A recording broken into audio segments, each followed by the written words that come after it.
Katherine Paterson. Bridge to Terabithia. 1. Jesse Oliver Aarons, Jr. Baroom, Baroom, Baroom, Bari Pity, Bari Pity, Bari Pity. Baripity good. His dad had the pickup going. He could get up now. Jess slid out of bed and into his overalls. He didn't worry about a shirt because once he began running he would be hot as popping grease even if the morning air was chill, or shoes because the bottoms of his feet were by now as tough as his worn-out sneakers. "Where you going, Jess?" Maybelle lifted herself up sleepily from the double bed where she and Joyce slept. "SH." He warned. The walls were thin. Mama would be mad as flies in a fruit jar if they woke her up this time of day. He patted Maybelle's hair and yanked the twisted sheet up to her small chin. "Just over the cow field," he whispered. Maybelle smiled and snuggled down under the sheet. "Gonna run?" "Maybe." Of course he was going to run. He had gotten up early every day all summer to run. He figured if he worked at it and Lord, had he worked he could be the fastest runner in the 5th grade when school opened up. He had to be the fastest, not one of the fastest or next to the fastest, but the fastest. The very best. He tiptoed out of the house. The place was so rattly that it screeched whenever you put your foot down, but Jess had found that if you tiptoed, it gave only a low moan, and he could usually get outdoors without waking Mama or Ellie or Brenda or Joyce, and Maybelle was another matter. She was going on 7, and she worshipped him, which was okay sometimes. When you were the only boy smashed between 4 sisters, and the older 2 had despised you ever since you stopped letting them dress you up and wheel you around in their rusty old doll carriage, and the littlest one cried if you looked at her cross-eyed, it was nice to have somebody who worshipped you. Even if it got unhandy sometimes. He began to trot across the yard. His breath was coming out in little puffs, cold for August. But it was early yet. By noontime, when his mom would have him out working, it would be hot enough. Miss Bessie stared at him sleepily as he climbed across the scrap heap, over the fence, and into the cow field. "Moo," she said, looking for all the world like another Maybelle with her big, brown droopy eyes. "Hey, Miss Bessie," Jess said soothingly. "Just go on back to sleep." Miss Bessie strolled over to a greenish patch. Most of the field was brown and dry, and yanked up a mouthful. "That girl. Just eat your breakfast. Don't pay me no mind." He always started at the northwest corner of the field, crouched over like the runners he had seen on Wide World of Sports. "Bang," he said, and took off flying around the cow field. Miss Bessie strolled toward the center, still following him with her droopy eyes, chewing slowly. She didn't look very smart, even for a cow, but she was plenty bright. Enough to get out of Jess's way.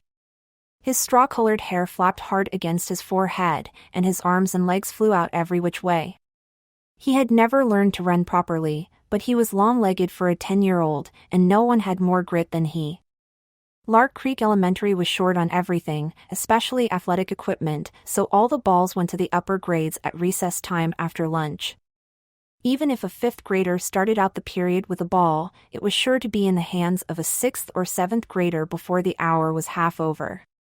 The older boys always took the dry center of the upper field for their ball games, while the girls claimed the small top section for hopscotch and jump rope and hanging around talking.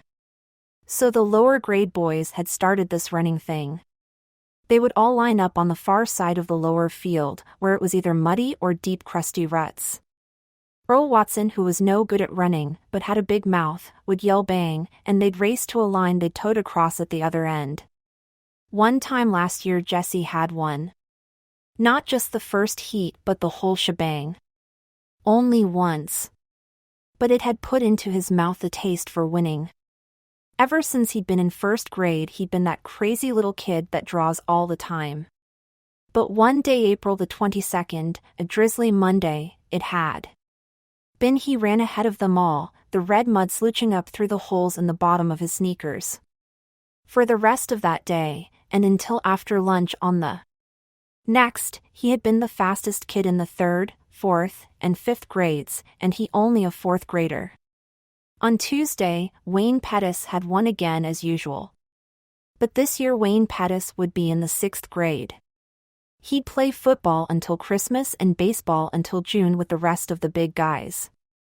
Anybody had a chance to be the fastest runner, and by Miss Bessie, this year it was going to be Jesse Oliver Aarons, Jr. Jess pumped his arms harder and bent his head for the distant fence. He could hear the 3rd grade boys screaming him on. They would follow him around like a country music star.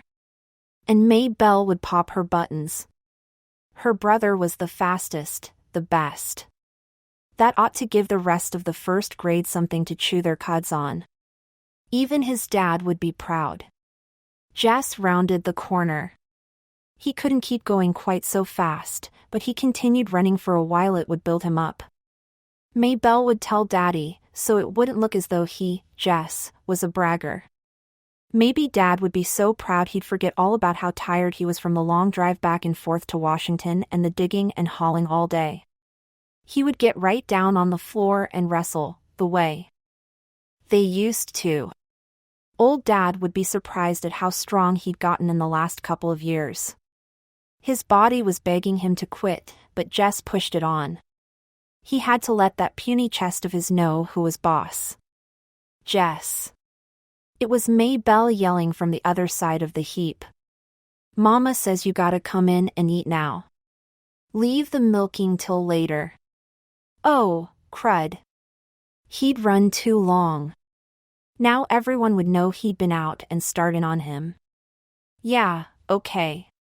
He turned, still running, and headed for the scrap heap. Without breaking his rhythm, he climbed over the fence, scrambled across the scrap heap, thumped May Belle on the head, ow ow, and trotted onto the house. Well, look at the big Olympic star, said Ellie, bang ing 2 cups onto the table, so that the strong, black coffee sloshed out. Sweating like a knock-kneed mule. Jess pushed his damp hair out of his face and plumped down on the wooden bench. He dumped 2 spoonfuls of sugar into his cup and slurped to keep the hot coffee from scalding his mouth. Oh, Mama, he stinks. Brenda pinched her nose with her pinky crooked delicately. Make him wash. Get over here to the sink and wash yourself, his mother said without raising her eyes from the stove. And step on it. These grits are scorching the bottom of the pot already. Mama! Not again, Brenda whined. Lord, he was tired. There wasn't a muscle in his body that didn't ache. You heard what Mama said, Ellie yelled at his back. I can't stand it, Mama. Brenda again. Make him get his smelly self off this bench. Jess put his cheek down on the bare wood of the tabletop. Jess see. His mother was looking now. And put on a shirt. Yes'm. He dragged himself to the sink. The water he flipped on his face and up his arms pricked like ice. His hot skin crawled under the cold drops. May Belle was standing in the kitchen door watching him. Get me a shirt, May Belle. She looked as if her mouth was set to say no, but instead she said, You shouldn't ought to beat me in the head, and went off obediently to fetch his t-shirt. Good old May Belle. Joyce and would have been screaming yet from that little tap. 4-year-olds were a pure pain. I got plenty of chores needs doing around here this morning, his mother announced as they were finishing the grits and red gravy. His mother was from Georgia and still cooked like it. Oh, Mama! Ellie and Brenda squawked in concert. These girls could get out of work faster than grasshoppers could slip through your fingers. Mama, you promised me and Brenda we could go to Millsburg for school shopping. You ain't got no money for school shopping. Mama. We're just going to look around. Lord, he wished Brenda would stop whining so. Christmas. You don't want us to have no fun at all. Any fun, Ellie corrected her primly. Oh, shut up. Ellie ignored her. Miss Timmons is coming by to pick us up. I told Lolly Sunday you said it was okay. I feel dumb calling her and saying you changed your mind. Oh, all right. But I ain't got no money to give you. Any money, something whispered inside Jess's head.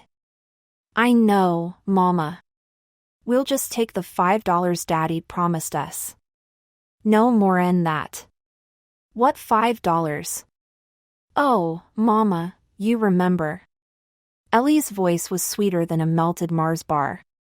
Daddy said last week we girls were going to have something for school.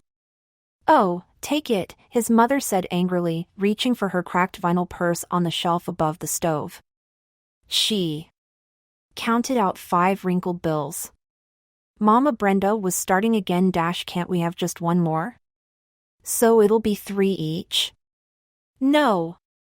Mama, you can't buy nothing for $2.50.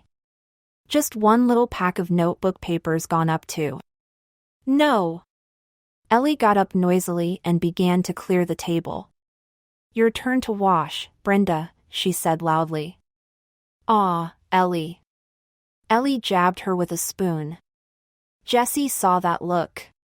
Brenda shut up her wine halfway out of her rose-luster lipsticked mouth. She wasn't as smart as Ellie, but even she knew not to push Mama too far. Which left Jess to do the work as usual. Mama never sent the babies out to help, although if he worked it right he could usually get Maybelle to do something. He put his head down on the table. The running had done him in this morning. Through his top ear came the sound of the Timmons's old Buick-wants oil, his dad would say, and the happy buzz of voices outside the screen door as Ellie and Brenda squashed in among the 7 Timmonses. All right, Jessie. Get your lazy self off that bench. Miss Bessie's bag is probably dragging ground by now. And you still got beans to pick. Lazy. He was the lazy one. He gave his poor dead weight of a head 1 minute more on the tabletop. Jess see.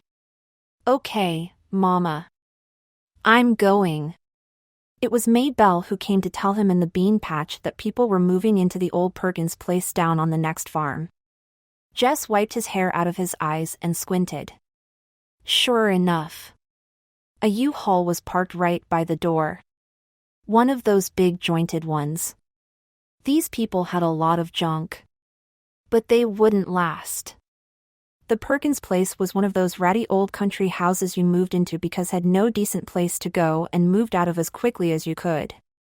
He thought later how peculiar it was that here was probably the biggest thing in his life, and he had shrugged it off as nothing. The flies were buzzing around his sweating face and shoulders. He dropped the beans into the bucket and swat Ted with both hands. Get me my shirt, Maybelle. The flies were more important than any U-Haul. Maybelle jogged to the end of the row and picked up his t-shirt from where it had been discarded earlier. She walked back holding it with 2 fingers way out in front of her. Oh, it stinks, she said, just as Brenda would have. Shut up, he said and grabbed the shirt away from her. 2. Leslie Burke. Ellie and Brenda weren't back by 7. Jess had finished all the picking and helped his mother can the beans. She never canned except when it was scalding hot anyhow, and all the boiling turned the kitchen into some kind of hellhole. Of course, her temper had been terrible, and she had screamed at Jess all afternoon and was now too tired to fix any supper. Jess made peanut butter sandwiches for the little girls and himself, and because the kitchen was still hot and almost nauseatingly full of bean smell, the 3 of them went outside to eat. The U-Haul was still out by the Perkins place.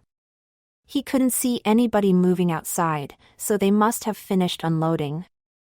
I hope they have a girl, 6 or 7, said Maybelle.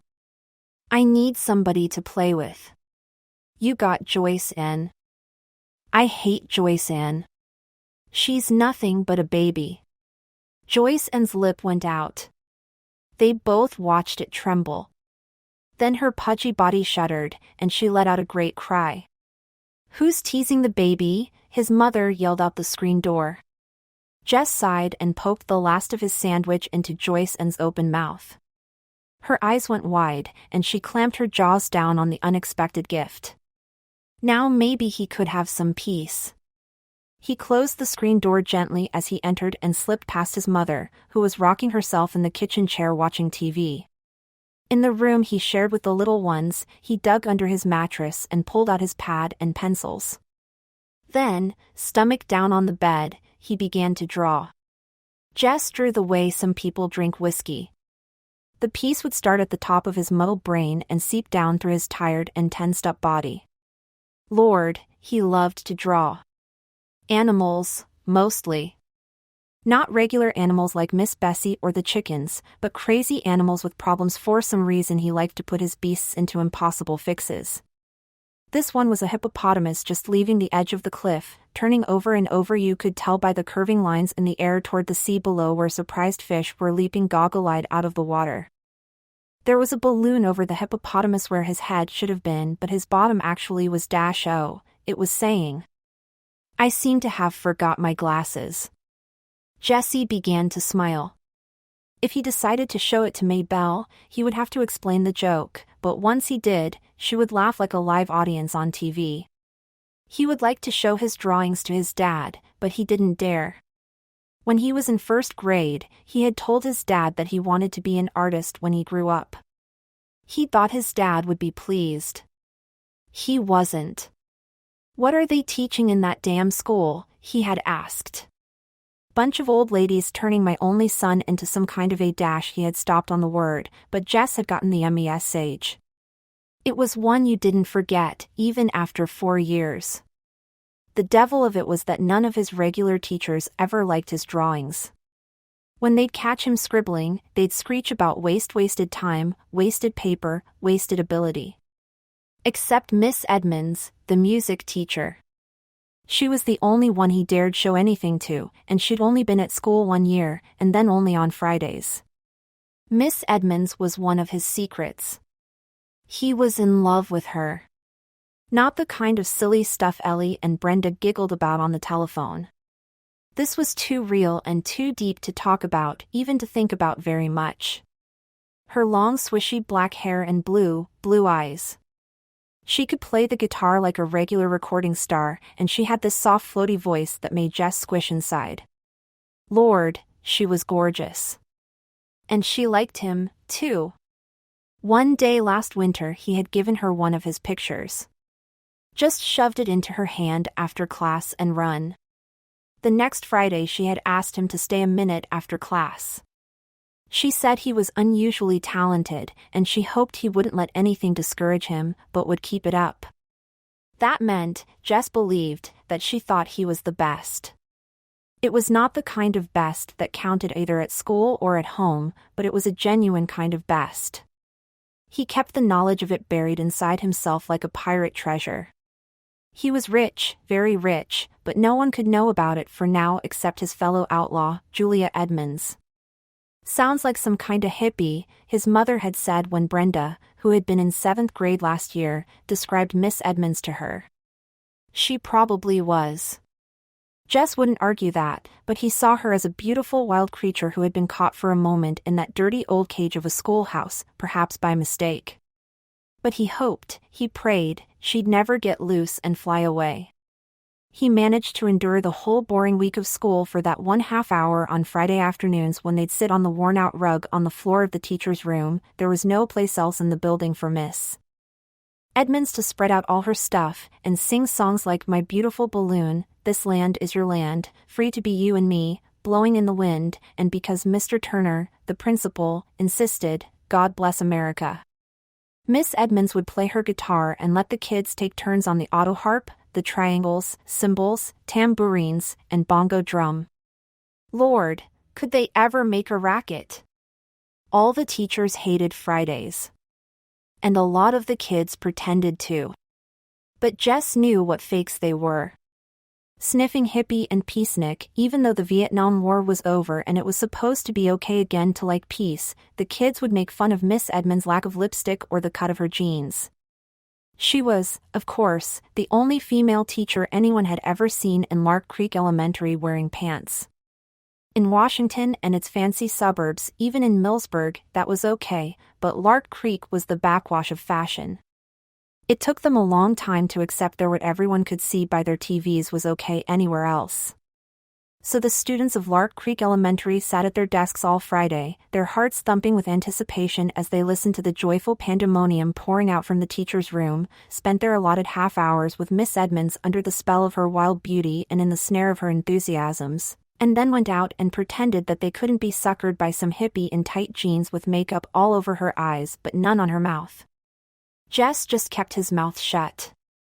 It wouldn't help to try to defend Miss Edmonds against their unjust and hypocritical attacks. Besides, she was beyond such stupid behavior. It couldn't touch her. But whenever possible, he stole a few minutes on Friday just to stand close to her and hear her voice, soft and smooth as suede, assuring him that he was a neat kid. "We're alike," Jess would tell himself, "me and Miss Edmonds. Beautiful Julia." The syllables rolled through his head like a ripple of guitar chords. "We don't belong at Lark Creek, Julia and me. You're the proverbial diamond in the rough," she'd said to him once, touching his nose lightly with the tip of her electrifying finger. But it was she who was the diamond, sparkling out of that muddy, grassless, dirty brick setting. Jess shoved the pad and pencils under his mattress and lay down flat, his heart thumping against the quilt. His mother was at the door. "You milk yet?" He jumped off the bed. "Just going to." He dodged around her and out, grabbing the pail from beside the sink and the stool from beside the door, before she could ask him what he had been up to. Lights were winking out from all 3 floors of the old Perkins place. It was nearly dark. Miss Bessie's bag was tight, and she was fidgeting with discomfort. She should have been milked a couple of hours ago. He eased himself onto the stool and began to tug, the warm milk pinged into the pail. Down on the road an occasional truck passed by with its dimmers on. His dad would be home soon, and so would those cagey girls who managed somehow to have all the fun and leave him and their mother with all the work. He wondered what they had bought with all their money. Lord, what he wouldn't give for a new pad of real art paper and a set of those marking pens, color pouring out onto the page as fast as you could think it. Not like stubby school crayons you had to press down until somebody bitched about your breaking them. A car was turning in. It was the Timmonses. The girls had beat Dad home. Jess could hear their happy calls as the car doors slammed. Mama would fix them supper, and when he went in with the milk, he'd find them all laughing and chattering. Moma'd even forget she was tired and mad. He was the only one who had to take that stuff. Sometimes he felt so lonely among all these females. Even the one rooster had died, and they hadn't yet gotten another. With his father gone from sunup until well past dark, who was there to know how he felt? Weekends weren't any better. His dad was so tired from the wear and tear of the week and trying to catch up around the place that when he wasn't actually working, he was sleeping in front of the TV. "Hey, Jessie." Maybelle. The dumb kid wouldn't even let you think privately. "What do you want now?" He watched her shrink 2 sizes. "I got something to tell you." She hung her head. "You ought to be in bed," he said huffily, mad at himself for cutting her down. Ellie and Brenda come home. Came home. Why couldn't he quit picking on her? But her news was too delicious to let him stop her sharing it. Ellie bought herself a see-through blouse, and Mama's throwing a fit. Good, he thought. That ain't nothing to cheer about, he said. Bari pity, bari pity, bari pity. Daddy! Maybelle screamed with delight and started running for the road. Jess watched his dad stop the truck, lean over to unlatch the door, so Maybelle could climb in. He turned away. Darn lucky kid. She could run after him and grab him and kiss him. It made Jess ache inside too. Watch his dad grab the little ones to his shoulder, or lean down and hug them. It seemed to him that he had been thought too big for that since the day he was born. When the pail was full, he gave Miss Bessie a pat to move her away. Putting the stool under his left arm, he carried the heavy pail carefully, so none of the milk would slop out. Mighty late with the milking, aren't you, son? It was the only thing his father said directly to him all evening. The next morning he almost didn't get up at the sound of the pickup. He could feel, even before he came fully awake, how tired he still was. But Maybelle was grinning at him, propped up on one elbow. "Ain't Cha gonna run?" she asked. "No," he said, shoving the sheet away. "I'm gonna fly." Because he was more tired than usual, he had to push himself harder. He pretended that Wayne Pettis was there, just ahead of him, and he had to keep up. His feet pounded the uneven ground, and he thrashed his arms harder and harder. He'd catch him. "Watch out, Wayne Pettis," he said between his teeth. "I'll get you. You can't beat me." "If you're so afraid of the cow," the voice said, "why don't you just climb the fence?" He paused in midair like a stop-action TV shot and turned, almost losing his balance, to face the questioner, who was sitting on the fence nearest the old Perkins place dangling bare brown legs. The person had jaggedy brown hair cut close to its face and wore one of these blue undershirt-like tops with faded jeans cut off above the knees. He couldn't honestly tell whether it was a girl or a boy. "Hi," he or she said, jerking his or her head toward the Perkins place. "We just moved in." Jess stood where he was, staring. The person slid off the fence and came toward him. "I thought we might as well be friends," it said. "There's no one else close by." Girl, he decided. Definitely a girl, but he couldn't have said why he was suddenly sure. She was about his height, not quite though, he was pleased to realize as she came nearer. "My name's Leslie Burke." She even had one of those dumb names that could go, but he was sure now that he was right. "Either way." "What's the matter?" "Huh? Is something the matter?" "Yeah. No." He pointed his thumb in the direction of his own house, and then wiped his hair off his forehead. "Jess errands. Too bad Maybelle's girl came in the wrong size." "Well, well." He nodded at her. "See you." He turned toward the house. No use trying to run anymore. That this morning. Might as well milk Miss Bessie and out of the way. "Hey!" Leslie was standing in the middle of the cow field, her head tilted and her hands on her hips. "Where you going?" "I got work to do," he called back over his shoulder. When he came out later with the pail and stool, she was gone. 3. The fastest kid in the 5th grade.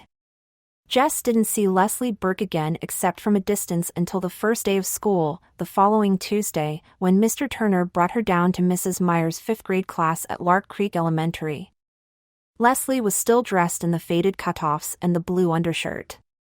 She had sneakers on her feet but no socks. Surprise swooshed up from the class like steam from a released radiator cap. They were all sitting there primly dressed in their spring Sunday best. Even Jess wore his one pair of corduroys and an iron shirt. The reaction didn't seem to bother her. She stood there in front, her eyes saying, "Okay, friends, here I am," in answer to their open-mouthed stares while Mrs. Meyer's flat teared about trying to figure where to put the extra desk. The room was a small basement one, and 5 rows of 6 desks already filled it more than comfortably. 31, Mrs. Myers kept mumbling over her double chin, 31. No one else has more than 29. She finally decided to put the desk up against the side wall near the front. "Just there for now, Leslie. It's the best we can do for now. This is a very crowded classroom." She swung a pointed glance at Mr. Turner's retreating form. Leslie waited quietly until the 7th grade boy who'd been sent down with the extra desk scraped it into position hard against the radiator and under the first window. Without making any noise, she pulled it a few inches forward from the radiator and settled herself into it. Then she turned once more to gaze at the rest of the class. 30 pairs of eyes were suddenly focused on desktop scratches. Jess ran his forefinger around the heart with 2 pairs of initials, BR plus SK, trying to figure out whose desk he had inherited. Probably Sally Coke's. Girls did more of the heart stuff in 5th grade than boys. Besides, BR must be Billy Rudd, and Billy was known to favor Myrna Hauser last spring. Of course, these initials might have been here longer than that, in which case. Jesse Aaron's. Bobby Gregg's. Pass out the arithmetic books. Please. On the last word, Mrs. Myers flashed her upper famous first day of school smile. It was said in the grades that Mrs. Myers had never been seen to smile except on the first and the last day of school. Jess roused himself and went to the front. As he passed Leslie's desk, she grinned and rippled her fingers low in a kind of wave. He jerked and nodded. He couldn't help feeling sorry for her. It must be embarrassing to sit in front when you find yourself dressed funny on the first day of school and you don't know anybody. He slapped the books down as Mrs. Myers directed. Gary Fulcher grabbed his arm as he went by. Gonna run today? Jess nodded. Gary smirked. He thinks he can be me, the dumbhead. At the thought, something jiggled inside Jess. He knew he was better than he had been last spring. Fulcher might think he was going to be the best. Now that Wayne Pettis was in 6th, but he, Jess, planned to give old Fulcher a loyal surprise come noon. It was as though he had swallowed grasshoppers. He could hardly wait. Mrs. Myers handed out books almost as though she were President of the United States, dragging the distribution process out in senseless signings and ceremonies. It occurred to Jess that she, too, wished to postpone regular school as long as possible. When it wasn't his turn to pass out books, Jess sneaked out a piece of notebook paper and drew. He was toying with the idea of doing a whole book of drawings. He ought to choose one chief character and do a story about it. He scribbled several animals and tried to think of a name. A good title would get him started. The Haunted Hippo? He liked the ring of it. Herbie the Haunted Hippo? Even better. The Case of the Crooked Crocodile. Not bad. Whatcha drawing? Gary Fulcher was leaning way over his desk. With his arm. Nothing. Jess covered the page. Come on. Let me see. Jess shook his head. Gary reached down and tried to pull Jess's hand away from the paper. The Case of the Crooked Seaman, Jess, he whispered hoarsely. I ain't gonna hurt nothing. He yanked at Jess's thumb. Jess put both arms over the paper and brought his sneaker heel crashing down on Gary Fulcher's toe. Yee-ow. Boys. Mrs. Myers' face had lost its lemon pie smile. He stomped my toe. Take your seat, Gary. But he. Sit down. Jesse Aaron's. One more peep from your direction and you can spend recess in here. Copying the dictionary. Jess's face was burning hot. He slid the notebook paper back under his desktop and put his head down. A whole year of this. 8 more years of this. He wasn't sure he could stand it. The children ate lunch at their desks. The county had been but promising Lark Creek a lunchroom for 20 years, there never seemed to be enough money. Jess had been so careful not to lose his recess time that even now he chewed his bologna sandwich with his lips tight shut and his on the initialed heart. Around him conversations buzzed. They were not supposed to talk during lunch, but it was the first day and even Monstermouth Myers shot fewer flames on the first day. She's eating clabber. 2 seats up from where he sat, Mary Lou Peoples was at work being the second snottiest girl in the 5th grade. Yogurt, stupid. Don't you watch TV? This from Wanda K. Moore, the snottiest, who sat immediately in front of Jess. Yuck. Lord, why couldn't they leave people in peace? Why shouldn't Leslie Burke eat anything she darn pleased? He forgot that he was trying to eat carefully and took a loud slurp of his milk. Wanda Moore turned around, all priss face. Jesse Aarons. That noise is pure repulsive. He glared at her hard and gave another slurp. You are disgusting. Brawling. The recess bell. With a yelp, the boys were pushing for first place at the door. The boys will all sit down. Oh, Lord. While the girls line up to go out to the playground. Ladies first. The boys quivered on the edges of their seats like moths fighting to be freed of cocoons. Would she never let them go? All right, now if you boys. They didn't give her a chance to change her mind. They were halfway to the end of the field before she could finish her sentence. The first two out began dragging their toes to make the finish line. The ground was rutted from past rains, but had hardened in the late summer drought, so they had to give up on sneaker toes and draw the line with a stick. The fifth-grade boys, bursting with new importance, ordered the fourth-graders this way and that, while the smaller boys tried to include themselves without being conspicuous. How many you guys gonna run? Gary Fulcher demanded. Me. Everyone yelled. That's too many.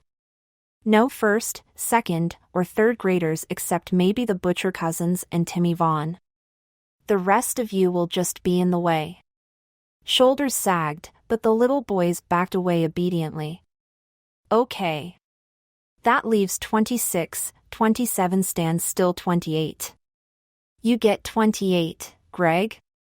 Fulcher asked Greg Williams, his shadow. Right. 28. Okay. Now. We'll have eliminations like always. Count off by fours. Then we'll run all the ones together, then the twos dash we know. We know. Everyone was impatient with Gary, who was trying for all the world to sound like this year's Wayne Pettis. Jess was a 4, which suited him well enough.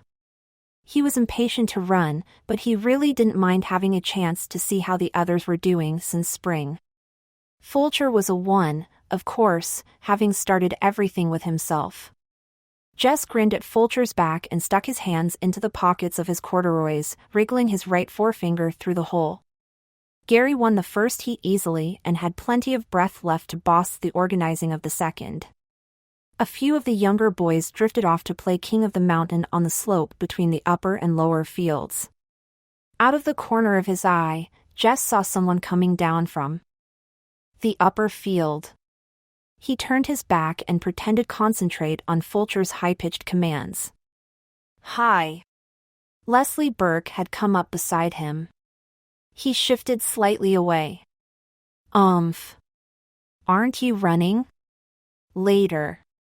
Maybe if he didn't look at her, she would go back to the upper field where she belonged. Gary told Roll Watson to bang the start. Jess watched. Nobody with much speed in that crowd. He kept his eyes on the shirt tails and bent backs. A fight broke out at the finish line between Jimmy Mitchell and Clyde Deal. Everyone rushed to see. Jess was aware that Leslie Burke stayed at his elbow, but he was careful not to look her way. Clyde. Gary Fulcher made his declaration. It was Clyde.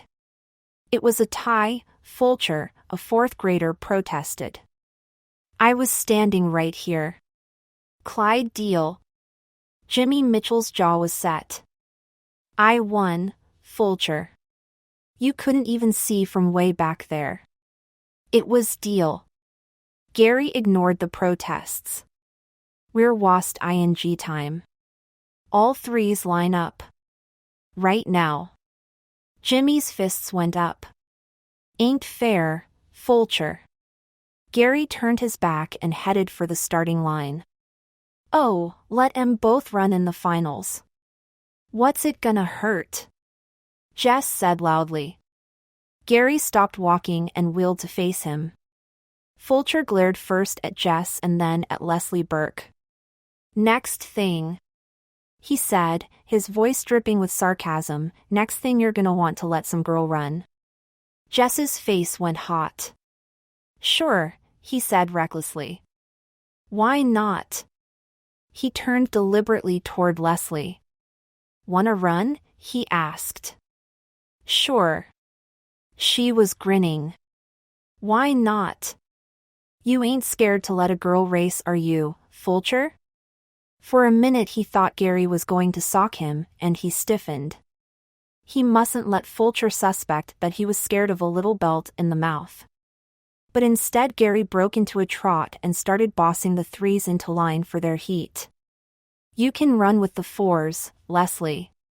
He said it loudly enough to make sure Fulcher could hear him and then concentrated on the runners. See, he told himself, you can stand up to a creep like Fulcher. No sweat. Bobby Miller won the threes easily. He was the best of the fourth graders, almost as fast as Fulcher. But not as good as me, Jess thought. He was beginning to get really excited now. There wasn't anybody in the fours who could give him much of a race. Still, it would be better to give Fulcher a scare by running well in the heat. Leslie lined up beside him on the right. He moved a tiny bit to the left, but she didn't seem to notice. At the bang, Jess shot forward. It felt good, even the rough ground against the bottom of his worn sneakers. He was pumping good. He could almost smell Gary Fulcher's surprise at his improvement. The crowd was noisier than they'd been during the other heats. Maybe they were all noticing. He wanted to look back and see where the others were, but he resisted the temptation. It would seem conceited to look back.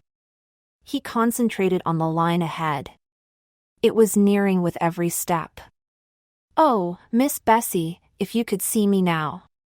He felt it before he saw it. Someone was moving up.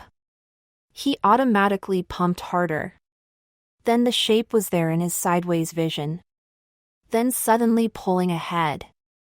He forced himself now. His breath was choking him, and the sweat was in his eyes. But he saw the figure anyhow.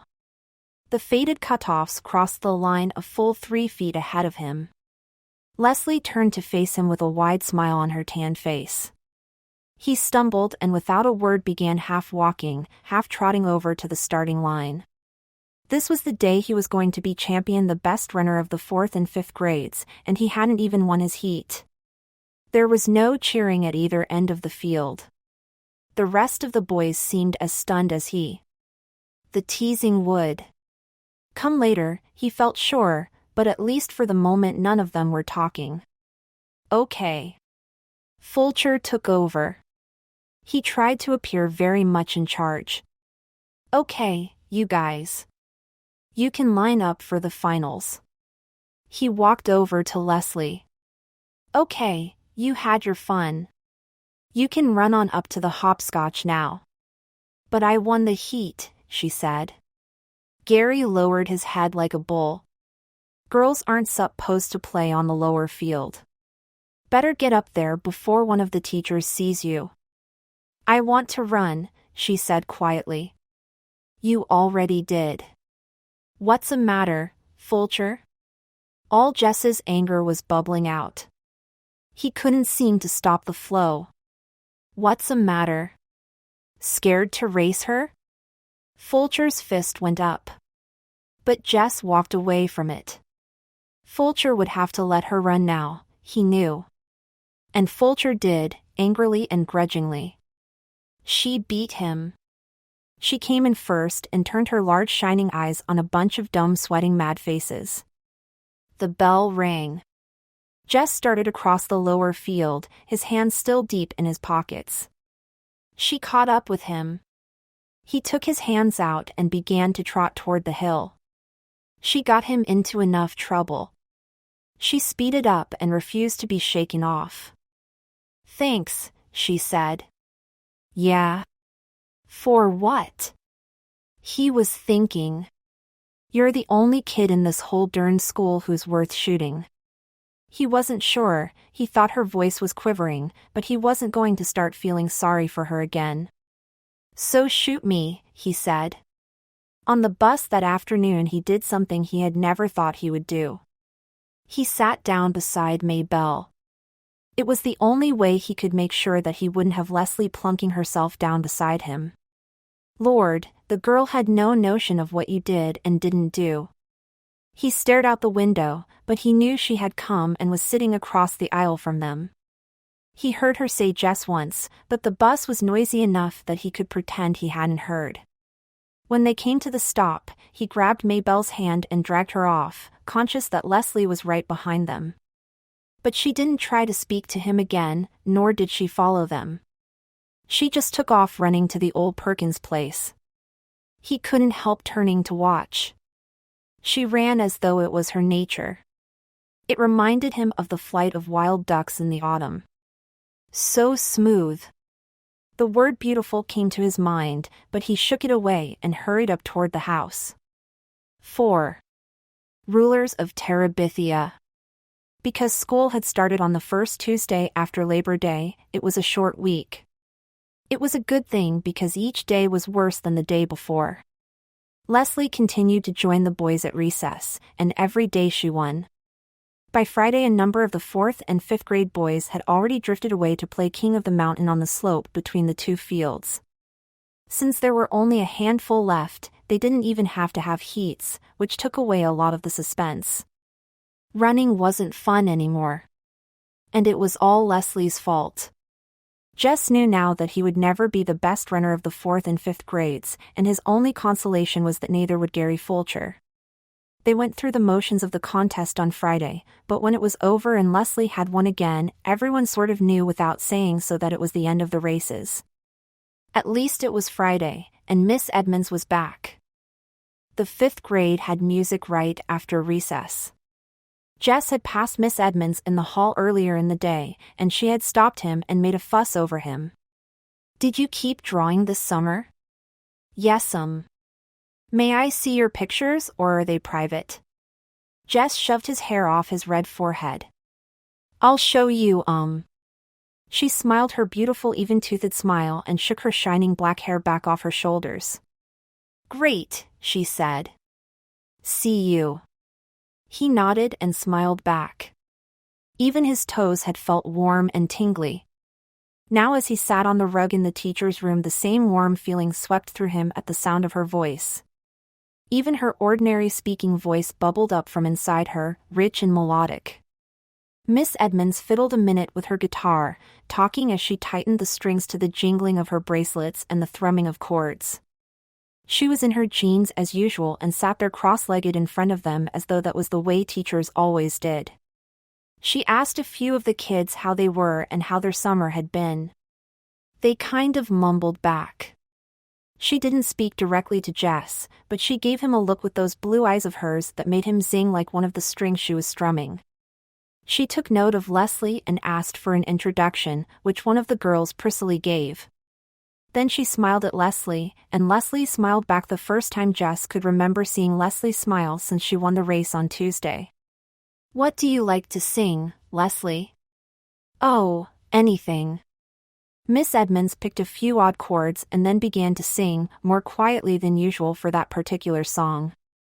"I see a land bright and clear, and the time's coming near when we'll live in this land, you and me, hand in hand." People began to join in, quietly at first to match her mood, but as the song built up at the end, their voices did as well, so that by the time they got to the final "Free to be you and me," the whole school could hear them. Caught in the pure delight of it, Jess turned and his eyes met Leslie's. He smiled at her. What the heck? There wasn't any reason he couldn't. What was he scared of anyhow? Lord. Sometimes he acted like the original yellow-bellied sapsucker. He nodded and smiled again. She smiled back. He felt there in the teacher's room that it was the beginning of a new season in his life, and he chose deliberately to make it so. He did not have to make any announcement to Leslie that he had changed his mind about her. She already knew it. She plunked herself down beside him on the bus and squeezed over closer to him to make room for Maybelle on the same seat. She talked about Arlington, about the huge suburban school she used to go to with its gorgeous music room, but not a single teacher in it as beautiful or as nice as Miss Edmonds. You had a gym? Yeah. I think all the schools did. Or most of them anyway. She sighed. I really miss it. I'm pretty good at gymnastics. I guess you hate it here. Yeah. She was quiet for a moment, thinking. Jess decided about her former school, which he saw as bright and new with a gleaming gymnasium larger than the one at the consolidated high school. I guess you had a lot of friends there, too. Yeah. Why'd you come here? My parents are reassessing their value structure. Huh? They decided they were too hooked on money and success, so they bought that old farm and they're going to farm it and think about what's important. Jess was staring at her with his mouth open. He knew it, and he couldn't help himself. It was the most ridiculous thing he had ever heard. But you're the one that's gotta pay. Yeah. Why don't they think about you? We talked it over, she explained patiently. I wanted to come, too. She looked past him out the window.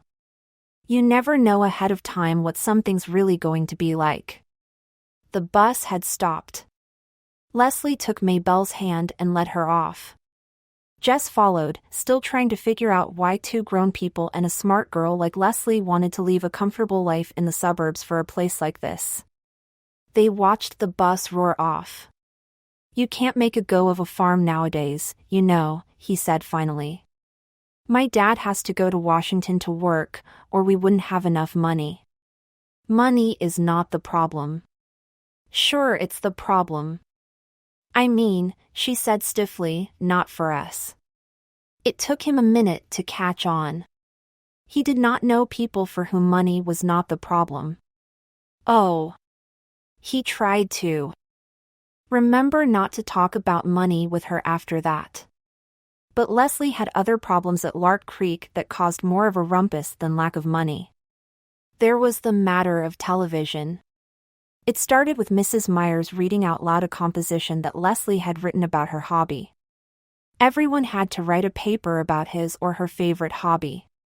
Jess had written 10 about football, which he really hated, but he had enough brains to know that if he said drawing, everyone would laugh at him.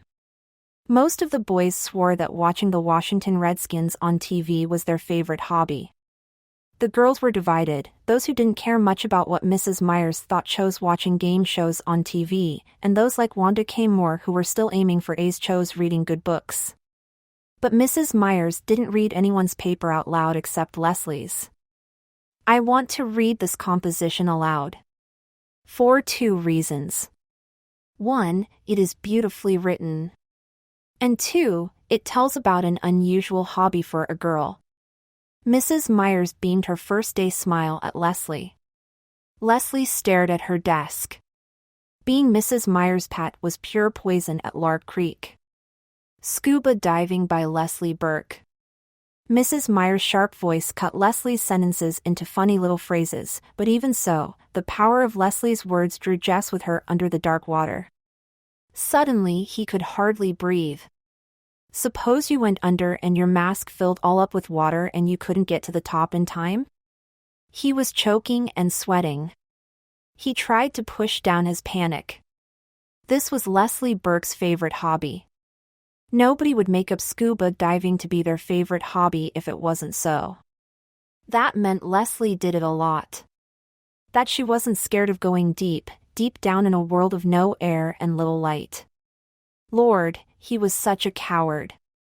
How could he be all in a tremble just listening to Mrs. Myers read about it? He was worse a baby than Joyce in. His dad expected him to be a man. And here he was letting some girl who wasn't even 10 yet scare the liver out of him by just telling what it was like to sightsee underwater. Dumb, dumb, dumb. I am sure, Mrs. Myers was saying, that all of you were as impressed as I was with Leslie's exciting essay. Impressed. Lord. He'd nearly drowned. In the classroom there was a shuffling of feet and papers.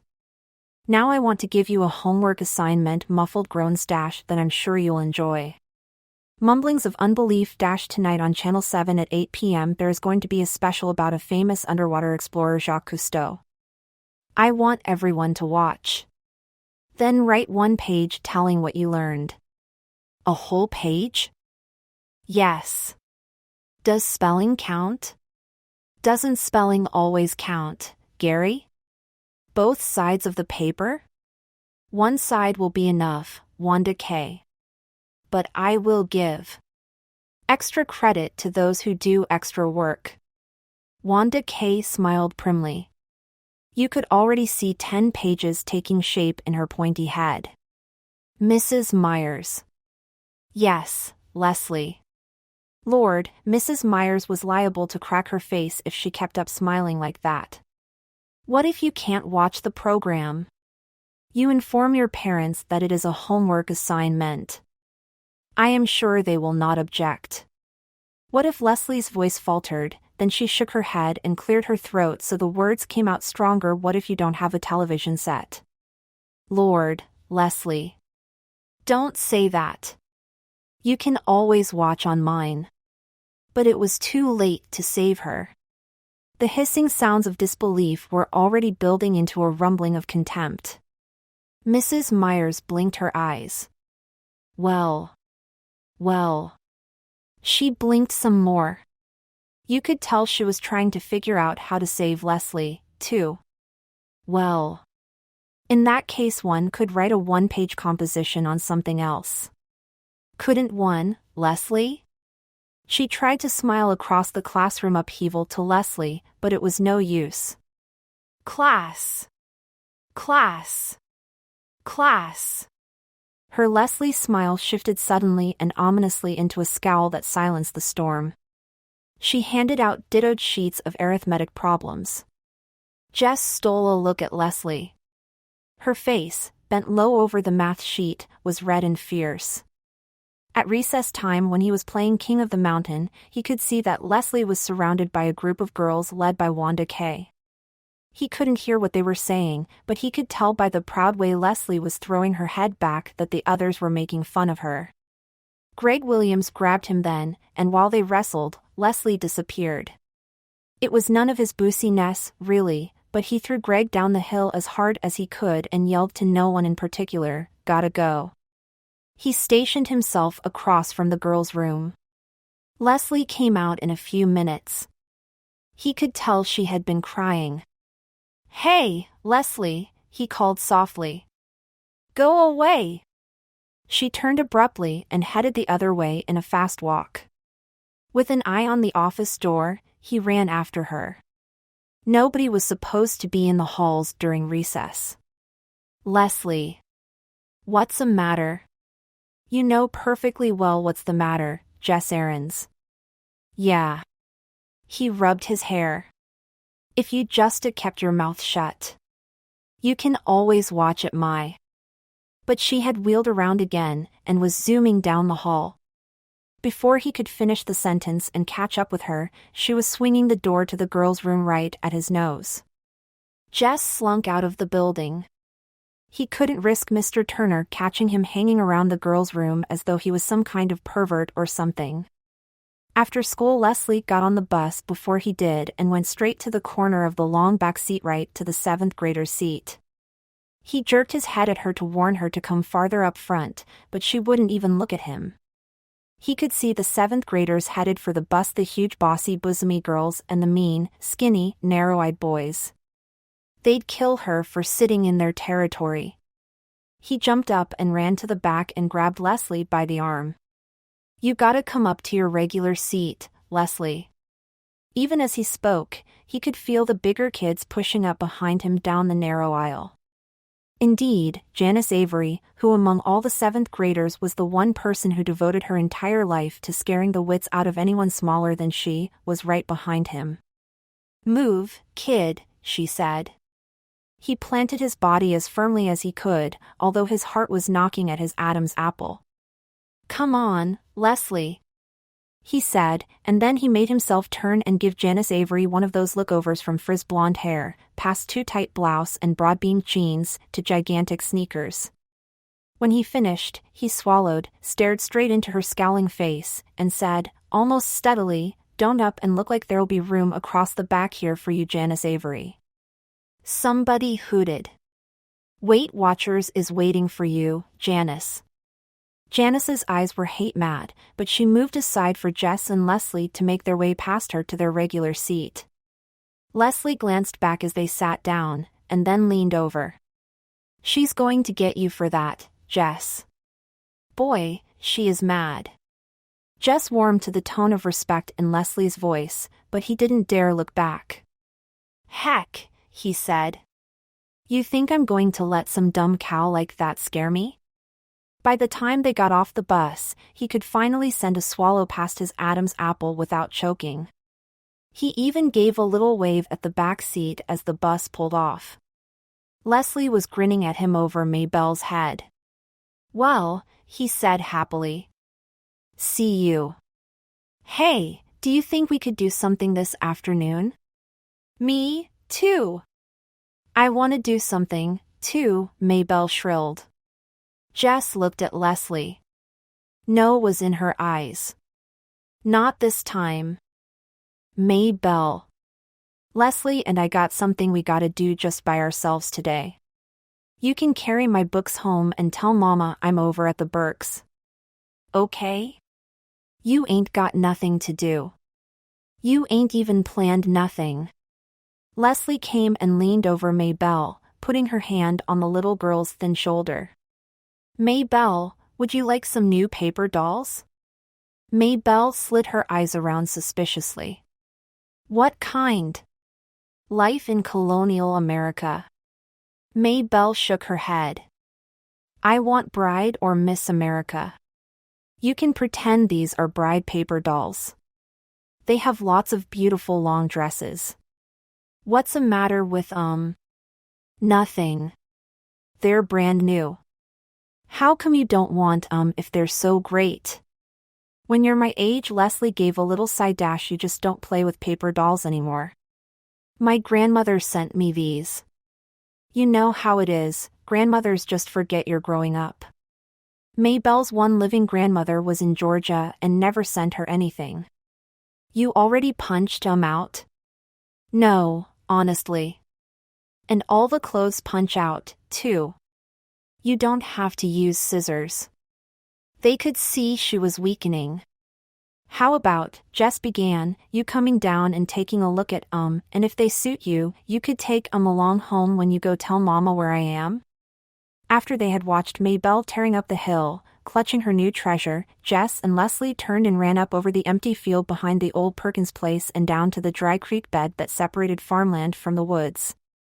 There was an old crabapple tree there, just at the bank of the creek bed, from which someone long forgotten had hung a rope. The rope. They took turns swinging across the gully on it. Was a glorious autumn day, and if you looked up as you swung, it gave you the feeling of floating. Jess leaned back and drank in the rich, clear color of the sky. He was drifting like a fat white lazy cloud back and forth across the blue. Do you know what we need? Leslie called to him. Intoxicated as he was with the heavens, he couldn't imagine needing anything on earth. We need a place, she said, just for us. It would be so secret that we would never tell anyone in the whole world about it. Jess came swinging back and dragged his feet to stop. She lowered her voice almost to a whisper. It might be a whole secret country, she continued, and you and I would be the rulers of it. Her words stirred inside of him. He'd like to be a ruler of something. Even something that wasn't real. Okay, he said. Where could we have it? Over there in the woods where nobody would come and mess it up. There were parts of the woods that Jess did not like. Dark places where it was almost like being underwater, but he didn't say so. I know she was getting excited. It could be a magic country like Narnia, and the only way you can get in is by swinging across on this enchanted rope. Her eyes were bright. She grabbed the rope. Come on, she said. Let's find a place to build our castle stronghold. They had gone only a few yards into the woods beyond the creek bed when Leslie stopped. How about right here? She asked. Sure, Jess agreed quickly, relieved that there was no need to plunge deeper into the woods. He would take her there, of course, for he wasn't such a coward that he would mind a little exploring now and then farther in amongst the ever-darkening columns of the tall pines. But as a regular thing, as a permanent place, this was where he would choose to be, here where the dogwood and redbud played hide and seek between the oaks and evergreens, and the sun flung itself in golden streams through the trees to splash warmly at their feet. Sure, he repeated himself, nodding vigorously. The underbrush was dry and would be easy to clear away. The ground was almost level. This'll be a good place to build. Leslie named their secret land Terabithia, and she loaned Jess all of her books about Narnia, so he would know how things went in a magic kingdom, how the animals and the trees must be protected, and how a ruler must behave. That was the hard part. When Leslie spoke, the words rolling out so regally, you knew she was a proper queen. He could hardly manage English, much less the poetic language of a king. But he could make stuff. They dragged boards and other materials down from the scrap heap by Miss Bessie's pasture and built their castle stronghold in the place they had found in the woods. Leslie filled a 3-pound coffee can with crackers and dried fruit and a 1-pound can with strings and nails. They found 5 old Pepsi bottles which they washed and filled with water, in case, as Leslie said, of siege. Like God in the Bible, they looked at what they had made and found it very good.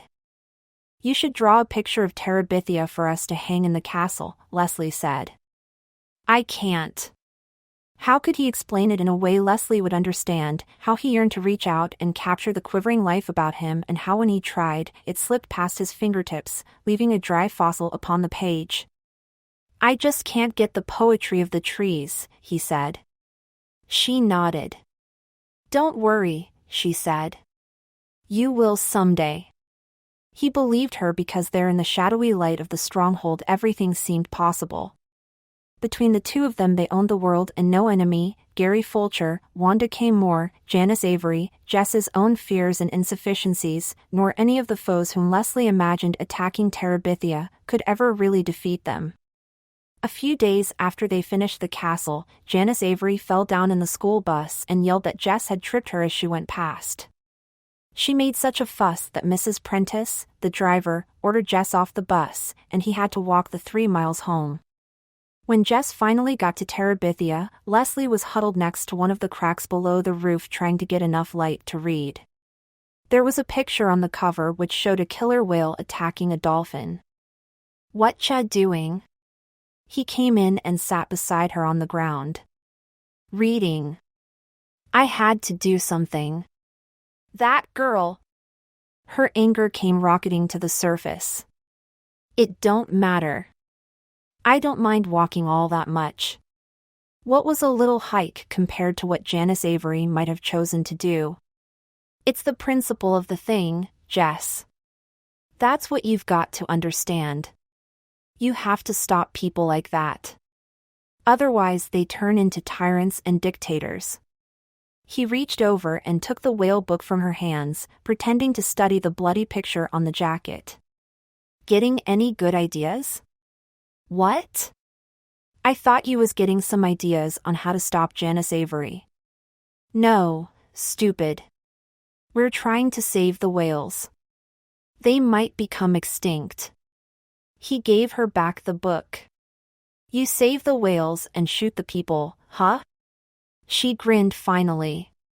Something like that, I guess. Say, did you ever hear the story about Moby Dick? Who's that? Well, there was once this huge white whale named Moby Dick. And Leslie began to spin out a wonderful story about a whale and a crazy sea captain who was bent on killing it. His fingers itched to try to draw it on paper. Maybe if he had some proper paints, he could do it. There ought to be a way of making the whale shimmering white against the dark water. At first they avoided each other during school hours, but by October they grew careless about their friendship. Gary Fulcher, like Brenda, took great pleasure in teasing Jess about his girlfriend. It hardly bothered Jess.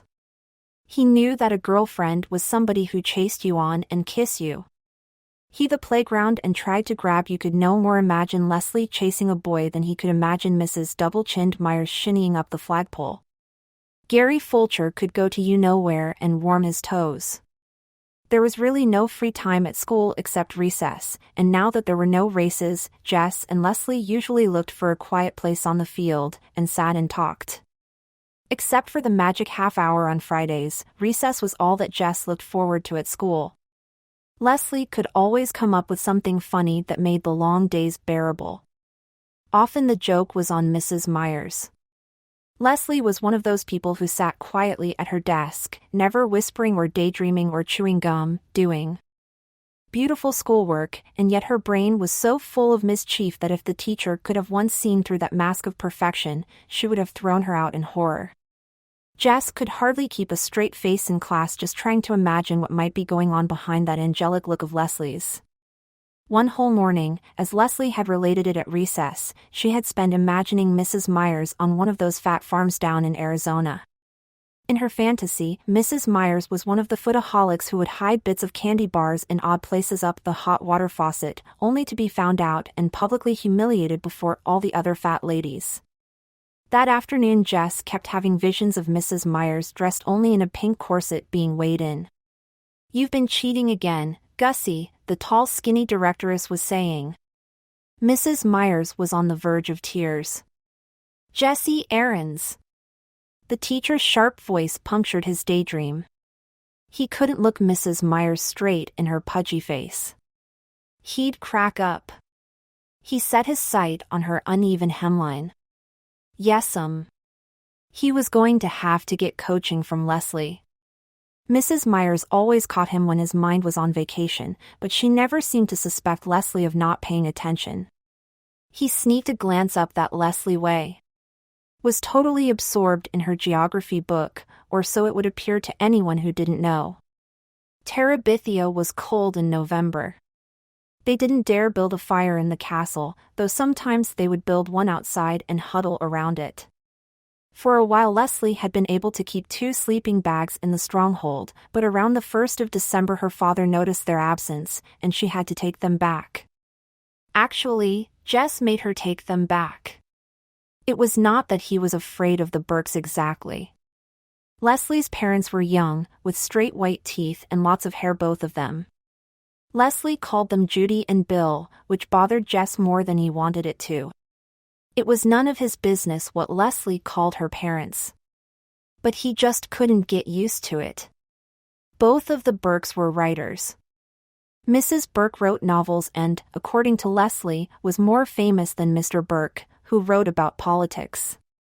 It was really something to see the shelf that had their books on it. Mrs. Burke was Judith Hancock on the cover, which threw you at first, but then if you looked on the back, there was her picture looking very young and serious. Mr. Burke was going back and forth to Washington to finish a book he was working on with someone else, but he had promised Leslie that after Christmas he would stay home and fix up the house and plant his garden and listen to music and read books out loud and write only in his spare time. They didn't look like Jess's idea of rich, but even I could tell that the jeans they wore had not come off the counter at Newberry's. There was no TV at the Burkes, but there were mountains of records and a stereo set that looked like something off Star Trek. And although their car was small and dusty, it was Italian and looked expensive, too. They were always nice to Jess when he went over, but then they would suddenly begin talking about French politics or string quartets, which he at first thought was a square box made out of string, or how to save the timber wolves or redwoods or singing whales, and he was scared to open his mouth and show once and for all how dumb he was.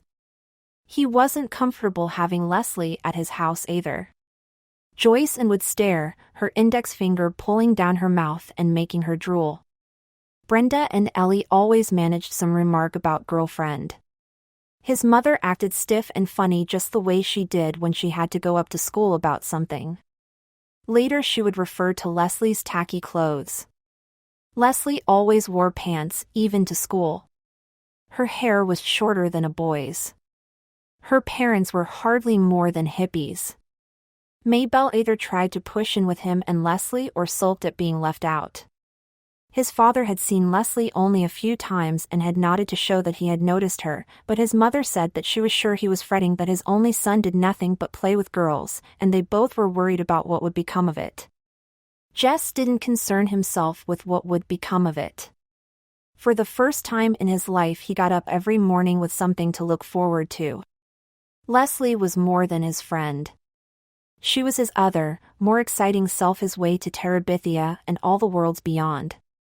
Terabithia was their secret, which was a good thing, for how could Jess have ever explained it to an outsider? Just walking down the hill toward the woods made something warm and liquid steal through his body. The closer he came to the dry creek bed and the crabapple tree rope, the more he could feel the beating of his heart. He grabbed the end of the rope and swung out toward the other bank with a kind of wild exhilaration and landed gently on his feet, taller and stronger and wiser in that mysterious land. Leslie's favorite place besides the castle stronghold was topped up the pine forest. There the trees grew so thick that the sunshine was veiled. No low bush or grass could grow in that dim light, so the ground was carpeted with golden needles. I used to think this place was haunted, Jess had confessed to Leslie the first afternoon he had revved up his courage to bring her there. Oh, but it is, she said. But you don't have to be scared. It's not haunted with evil things. How do you know? You can just feel it. Listen. At first he heard only the stillness. It was the stillness that had always frightened him before, but this time it was like the moment after Miss Edmonds finished a song, just after the chords hummed down to silence. Leslie was right. They stood there, not moving, not wanting the swish of dry needles beneath their feet to break the spell. Far away from their former world came the cry of geese heading southward. Leslie took a deep breath. This is not an ordinary place, she whispered. Even the rulers of Terabithia come into it only at times of greatest sorrow or of greatest joy. We must strive to keep it sacred. It would not do to disturb the spirits. He nodded, and without speaking, they went back to the creek bank where they shared together a solemn meal of crackers and dried fruit. Leslie liked to make up stories about the giants that threatened the peace of Terabithia, but they both knew that the real giant in their lives was Janice Avery. Of course, it wasn't only Jess and Leslie that she was after. She had two friends, Wilma Dean and Bobby Sue Henshaw, who were almost as big as she was, and the three of them would roam the playground, grabbing up hopscotch rocks, running through jump ropes, and laughing while second graders screamed. They would even stand outside the girls' room first thing every morning and make the little girls give them their milk money before they'd let them go to the bathroom. Maybelle, unfortunately, was a slow learner. Her daddy had brought her a package of Twinkies, and she was so proud that as soon as she got on the bus she forgot everything she knew and yelled to another first grader, "Guess what I got in my lunch today, Billie Jean?" "What?" "Twinkies," she shouted so loud you could have heard her in the back seat even if you were deaf in both ears. Out of the corner of his eye, Jess thought he saw Janice Avery perk up. When they sat down, Maybelle was still screeching about her dadgum Twinkies over the roar of the motor my daddy brung to me from Washington. Jess threw another look at the back seat. "You better shut up about those dang Twinkies," he said in her ear. "You just jealous 'cause daddy didn't bring you none." "Okay." He shrugged across her head at Leslie to say, "I warned her, didn't I?" And Leslie nodded back. Neither of them was too surprised to see Maybelle come screaming toward them at recess time. "She stole my Twinkies." Jess sighed. "Maybelle, didn't I tell you? You gotta kill Janice Avery. Kill her. Kill her. Kill her." "Shoo," Leslie said, stroking Maybelle's head, but Maybelle didn't want comfort, she wanted revenge. "You gotta beat her up into a million pieces. He'd sooner tangle with Mrs. Godzilla herself. Fighting ain't gonna get back nothing, Maybelle. Them Twinkies is well on the way to patting Janice Avery's bottom by now." Leslie snickered, but Maybelle was not to be distracted. "You're just yeller, Jessie Aarons. If you wasn't yeller, you'd beat somebody up if they took your little sister's Twinkies." She broke into a fresh round of sobbing. Jess stiffened. He avoided Leslie's eyes. Lord, there was no escape. He'd have to fight the female gorilla now. Look, Maybelle, Leslie was saying.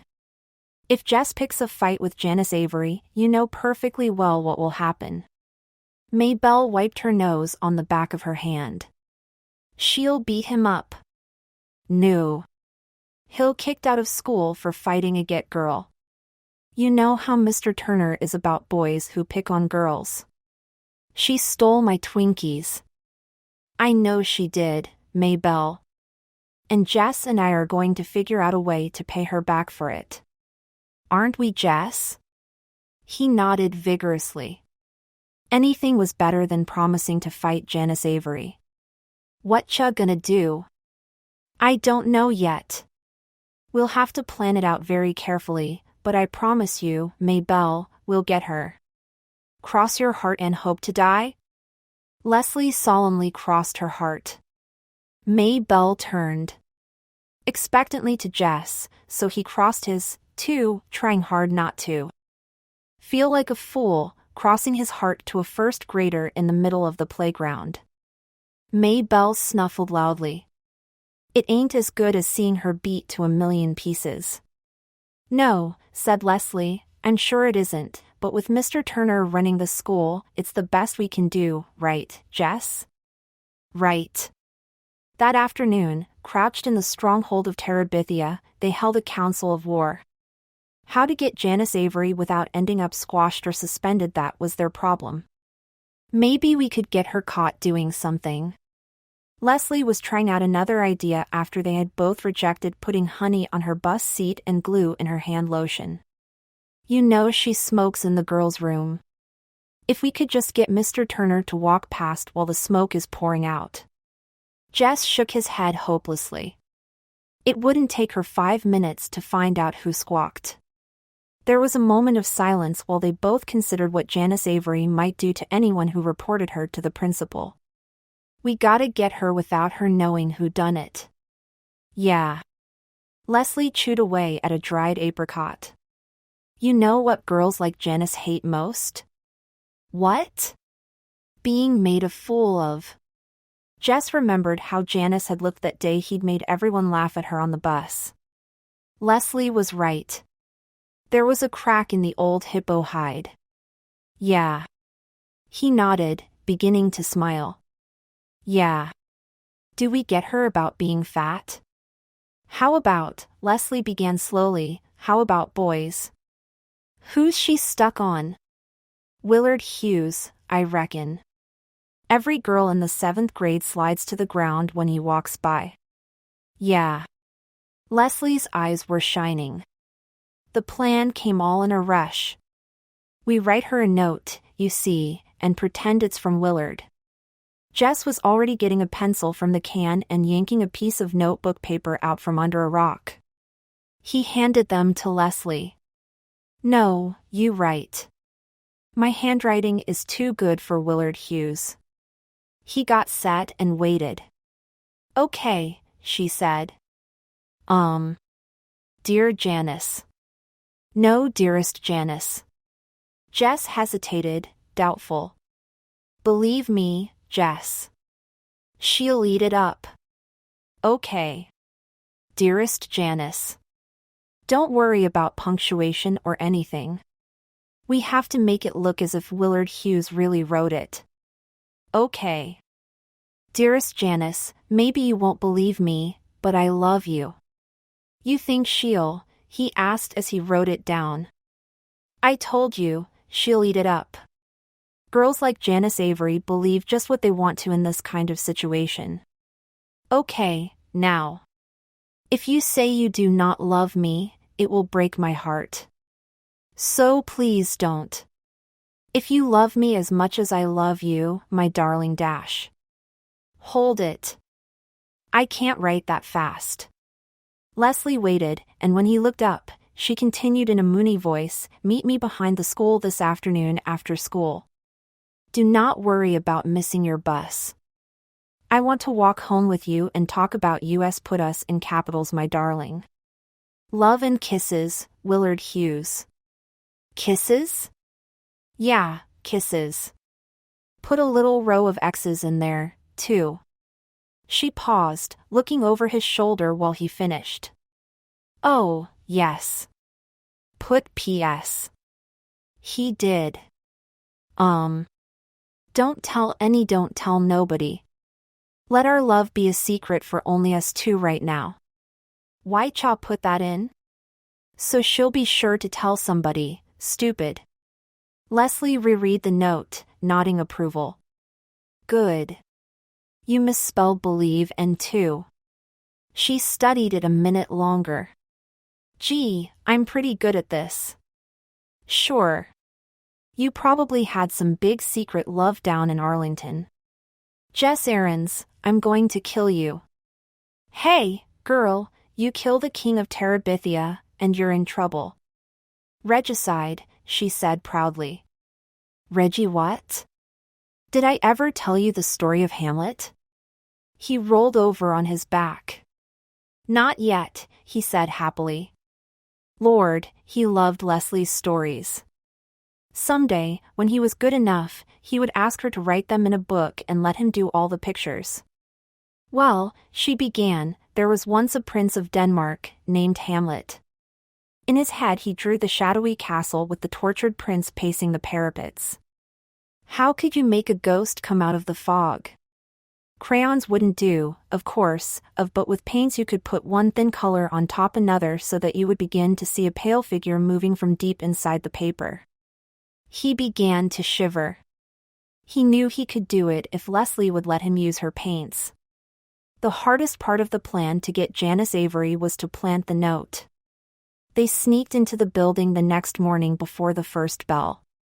Leslie went several yards ahead so that, if they were caught, no one would think they were together. Mr. Turner was death on boys and girls he caught sneaking around the halls together. She got to the door of the 7th grade classroom and peeked in. Then she signaled Jess to come ahead. The hairs prickled up his neck. Lord. How'll I find her desk? I thought you knew where she's Saturday. He shook his head. I guess you'll have to look in every one until you find it. Hurry. I'll be lookout for you. She closed the door quietly and left him shuffling through each desk, trying to be careful not to make a mess, but his stupid hands were shaking so much he could hardly pull anything out to look for names. Suddenly he heard Leslie's voice. Oh, Mrs. Pierce, I've just been standing here waiting for you. Lord. The 7th grade teacher was right out there in the hall, heading for this room. He stood frozen. He couldn't hear what Mrs. Pierce was saying back to Leslie through the closed door. Yes, ma'am. There is a very interesting nest on the south end of the building, and since Leslie raised her voice even louder, you know so much about science, I was hoping you could take a minute to look at it with me and tell me what built it. There was the mumble of a reply. Oh, thank you, Mrs. Pierce. Leslie was practically screaming. It won't take but a minute, and it would mean so much to me. As soon as he heard their retreating footsteps, he flew around the remaining desks until, oh, joy, he found one with a composition book that had Janice Avery's name on it. He stuffed the note on top of everything else inside the desk and raced out of the room to the boys' room, where he hid in one of the stalls until the bell rang to go to homeroom. At recess time, Janice Avery was in a tight huddle with Wilma and Bobby Sue. Then, instead of teasing the little girls, the three of them wandered off arm in arm to watch the big boys' football. As the trio passed them, Jess could see Janice's face all pink and prideful. He rolled his eyes at Leslie, and she rolled hers back at him. As the bus was about to pull out that afternoon, one of the 7th grade boys, Billy Morris, yelled up to Mrs. Prentice that Janice Avery wasn't on the bus yet. It's okay, Miss Prentice, Wilma Dean called up. She ain't writing this evening. Then in a loud whisper, reckon you all know that Janice has a heavy date with you-know-who. Who? Asked Billy. Willard Hughes. He's so crazy about her he can't hardly stand it. He's even walking her all the way home. Yeah. Well, the 304 just pulled out with Willard Hughes on the back seat. If he's got a big date, he don't seem to know much about it. You lie, Billy Morris. Billy yelled a cuss word, and the entire back seat plunged into a heated discussion as to whether Janice Avery and Willard Hughes were or were not in love and were or were not seeing each other secretly. As Billy got off the bus, he hollered to Wilma, "You just better tell Janice that Willard is gonna be mad when he hears what she's spreading all over the school." Wilma's face was crimson as she screamed out the window, "Okay, you dummy. You talk to Willard. You'll see. Just ask him about that letter. You'll see." "Poor old Janice Avery," Jess said as they sat in the castle later. "Poor old Janice? She deserves everything she gets and then some. I reckon." He sighed. But, still dash. Leslie looked stricken. "You're not sorry we did it, are you?" "No. I reckon we had to do it, but still dash." "Still what?" He grinned. "Maybe I got this thing for Janice like you got this thing for killer whales." She punched him in the shoulder. "Let's go out and find some giants or walking dead to fight. I'm sick of Janice Avery."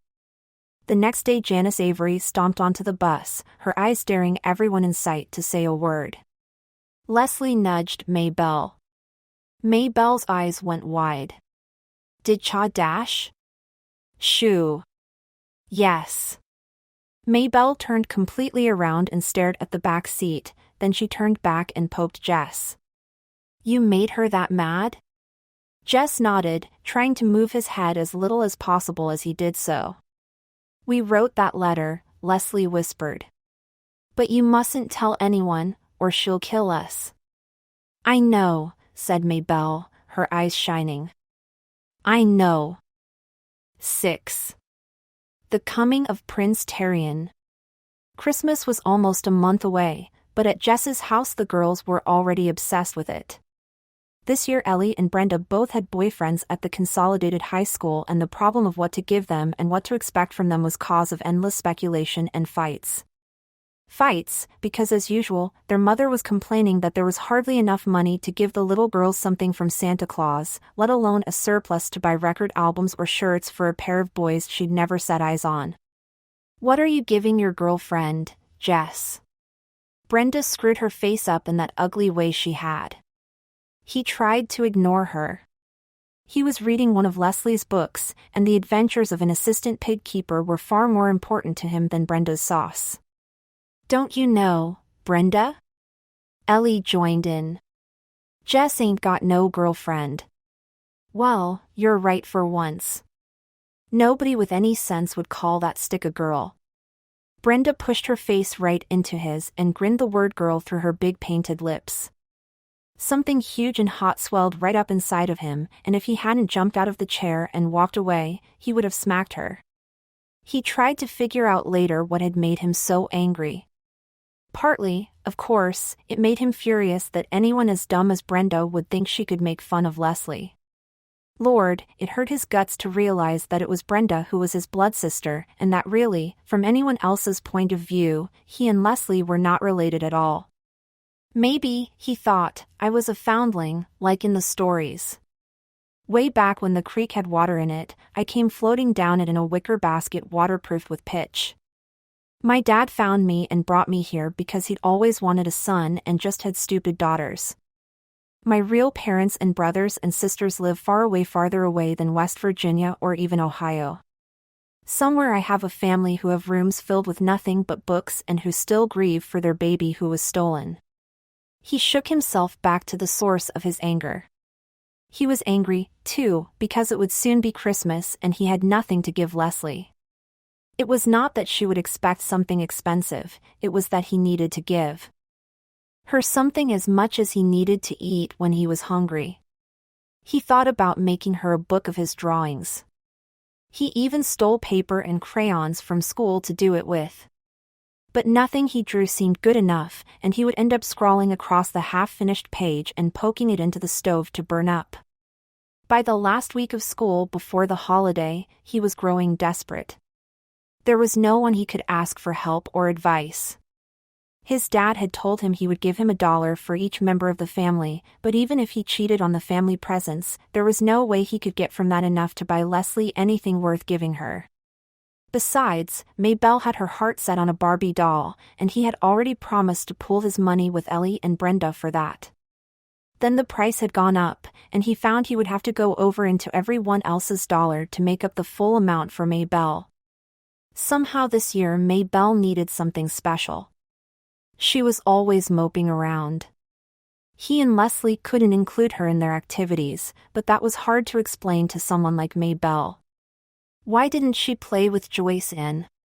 He couldn't be expected to entertain her all the time. Still, she ought to have the Barbie. So there was no money, and he seemed paralyzed in his efforts to make anything for Leslie. She wouldn't be like Brenda or Ellie. She wouldn't laugh at him no matter what he gave her. But for his own sake he had to give her something that he could be proud of. If he had the money, he'd buy her a TV. One of those tiny Japanese ones that she could keep in her own room without bothering Judy and Bill. It didn't seem fair with all their money that they'd gotten rid of the TV. It wasn't as if Leslie would watch the way Brenda did with her mouth and her eyes bulging like a goldfish hour after hour. Open, but every once in a while, a person liked to watch. At least if she had one, it would be one less thing for the kids at that school to sneer about. But, of course, there was no way he could buy her a TV. It was pretty stupid of him even to think about it. Lord, he was stupid. He gazed miserably out the window of the school bus. It was a wonder someone like Leslie would even give him the time of day. It was because there was no one else. If she had found anyone else at that dumb school, he was so stupid he had almost gone straight past the sign without catching on. But something in a corner of his head clicked, and he jumped up, pushing past Leslie and Maybelle. "The see you later," he mumbled, and shoved his way up aisle through pair after pair of sprawling legs. "Let me off here, Ms. Prentice, will you? This ain't your stop."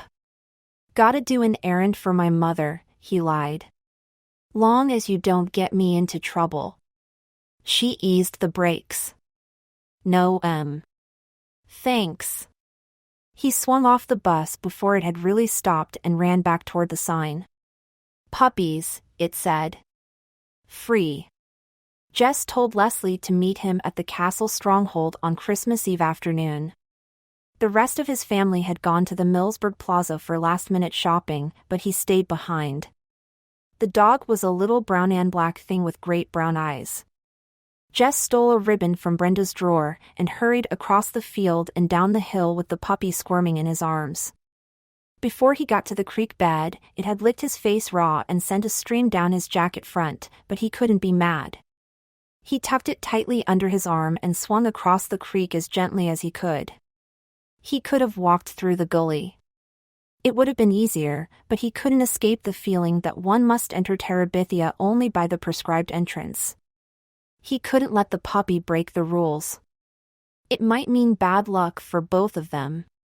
At the stronghold he tied the ribbon around the puppy's neck, laughing as it backed out of the loop and chewed at the ends of the ribbon. It was a clever, lively little thing, a present Jess could be proud of.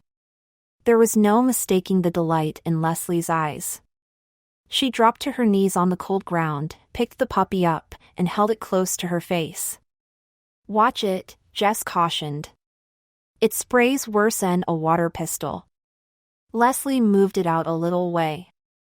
"Is it male or female?" Once in a rare while there was something he could teach Leslie. "Boy," he said happily. "Then we'll name him Prince Terrian and make him the guardian of Terabithia." She put the puppy down and got to her feet. "Where are you going?" "To the Grove of the Pines," she answered. "This is a time of greatest joy." Later that afternoon Leslie gave Jess his present. It was a box of watercolors with 24 tubes of color and 3 brushes and a pad of heavy art paper. "Lord," he said. "Thank you." He tried to think of a better way to say it, but he couldn't. "Thank you," he repeated. It's not a great present like yours, she said humbly, but I hope you'll like it. He wanted to tell her how proud and good she made him feel, that the rest of Christmas didn't matter because today had been so good, but the words he needed weren't there. Oh, yeah, he said, and then got up on his knees and began to bark at Prince Terrian. The puppy raced around him in circles, yelping with delight. Leslie began to laugh. It egged Jess on. Everything the dog did, he imitated, flopping down at last with his tongue lolling out.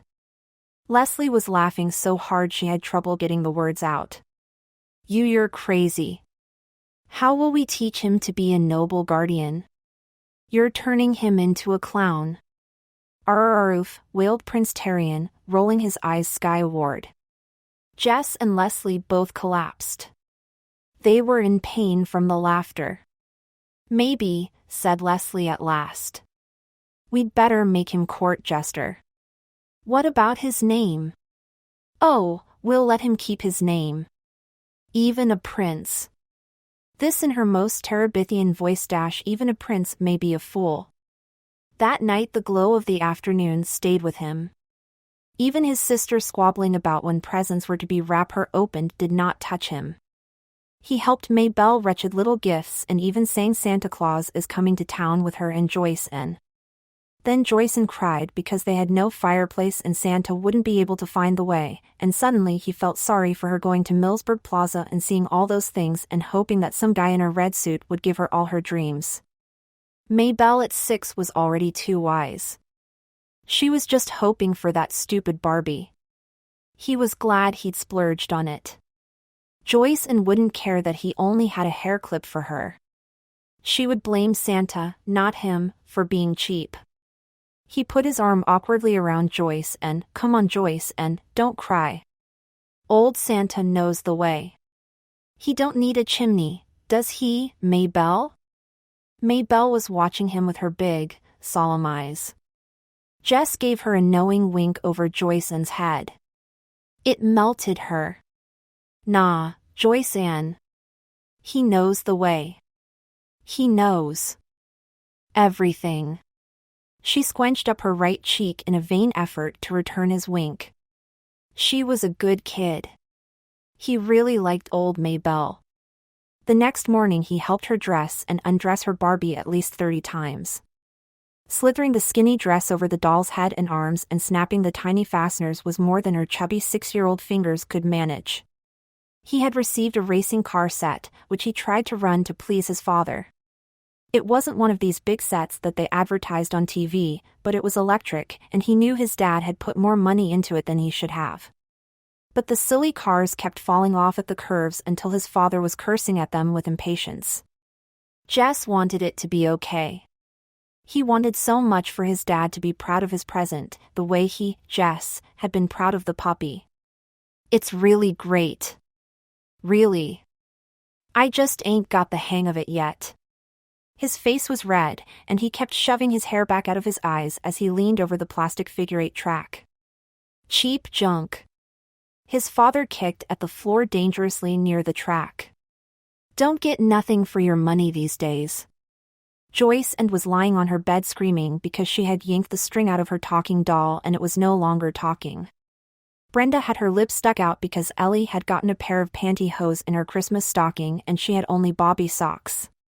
Ellie wasn't helping matters, prancing around in her new hose, making a big show of helping Mama with the ham and sweet potatoes for dinner. Lord, sometimes Ellie was as snotty as Wanda K. Moore. Jesse Oliver Aarons, Jr., if you can stop playing with those fool cars long enough to milk the cow, I'd be most appreciative. Miss Bessie, don't take no holiday, even if you do. Jess jumped up, pleased for an excuse to leave the track which he couldn't make work to his dad's satisfaction. His mother seemed not to notice the promptness of his response but went on in a complaining voice, I don't know what I'd do without Ellie. She's the only one of you kids ever cares whether I live or die. Ellie smiled like a plastic angel first at Jess and then at Brenda, who glared back. Leslie must have been watching for him because as soon as he started across the yard he could see her running out of the old Perkins place, the puppy half tripping her as it chased circles around her. They met at Miss Bessie's shed. I thought you'd never come out this morning.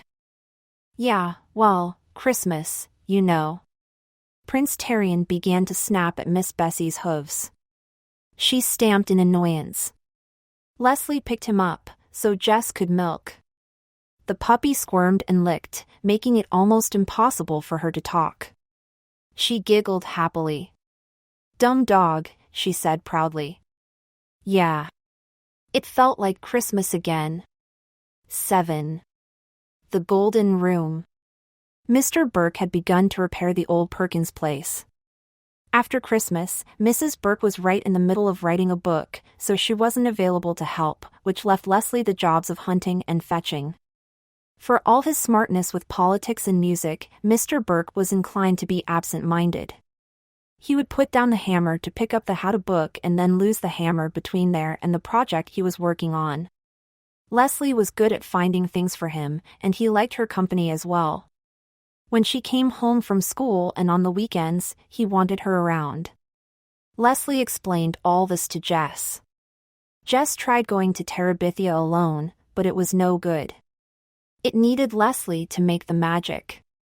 He was afraid he would destroy everything by trying to force the magic on his own, when it was plain that the magic was reluctant to come for him. If he went home, either his mother was after him to do some chore or Maybelle wanted him to play Barbie. Lord, he wished a million times he'd never helped buy that stupid doll. He'd no more than lie down on the floor to paint than Maybelle would be after him to put an arm back on or snap up a dress. Joyce and was worse. She got a devilish delight out of sitting smack down on his rump when he was stretched out working. If he yelled at her to the heck off him, she'd stick her index finger in the corner of her mouth and holler. Which would, of course, crank up his mother. Jessie Oliver. You leave that baby alone. Whatcha mean lying there in the middle of the floor doing nothing anyway? Didn't I tell you I couldn't cook supper before you chopped wood for the stove? Sometimes he would sneak down to the old Perkins place and find Prince Terrian crying on the porch where Mr. Burke had exiled him. You couldn't blame the man. No one could get anything done with that animal grabbing his hand or jumping up to lick his face. He'd take P.T. for a romp in the Burke's upper field. If it was a mild day, Miss Bessie would be mooing nervously from across the fence. She couldn't seem to get used to the yipping and snapping. Or maybe it was the time of year, the last dregs of winter spoiling the taste of everything. Nobody, human or animal, seemed happy. Except Leslie. She was crazy about fixing up that broken-down old wreck of a house. She loved being needed by her father. Half the time they were supposed to be working, they were just yakking away. She was learning, she related glowingly at recess, to understand her father. It had never occurred to Jess that parents were meant to be understood any more than the safe at the Millsburg First National was sitting around begging him to crack it. Parents were what they were, it wasn't up to you to try to puzzle them out. There was something weird about a grown man wanting to be friends with his own child. He ought to have friends his own age and let her have hers. Jess's feelings about Leslie's father poked up like a canker sore. You keep biting it, and it gets bigger and worse instead of better.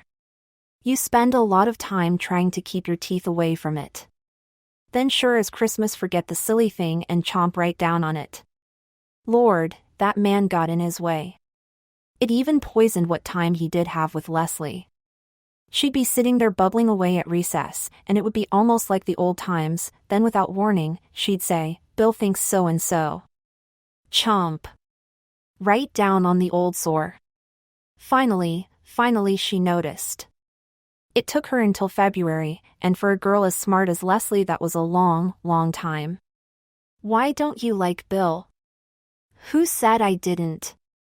Jess Aarons. How stupid do you think I am? Pretty stupid sometimes. But what he actually said was, what makes you think I don't like him? Well, you never come to the house anymore. At first I thought it was something I'd done. But it's not that. You still talk to me at school.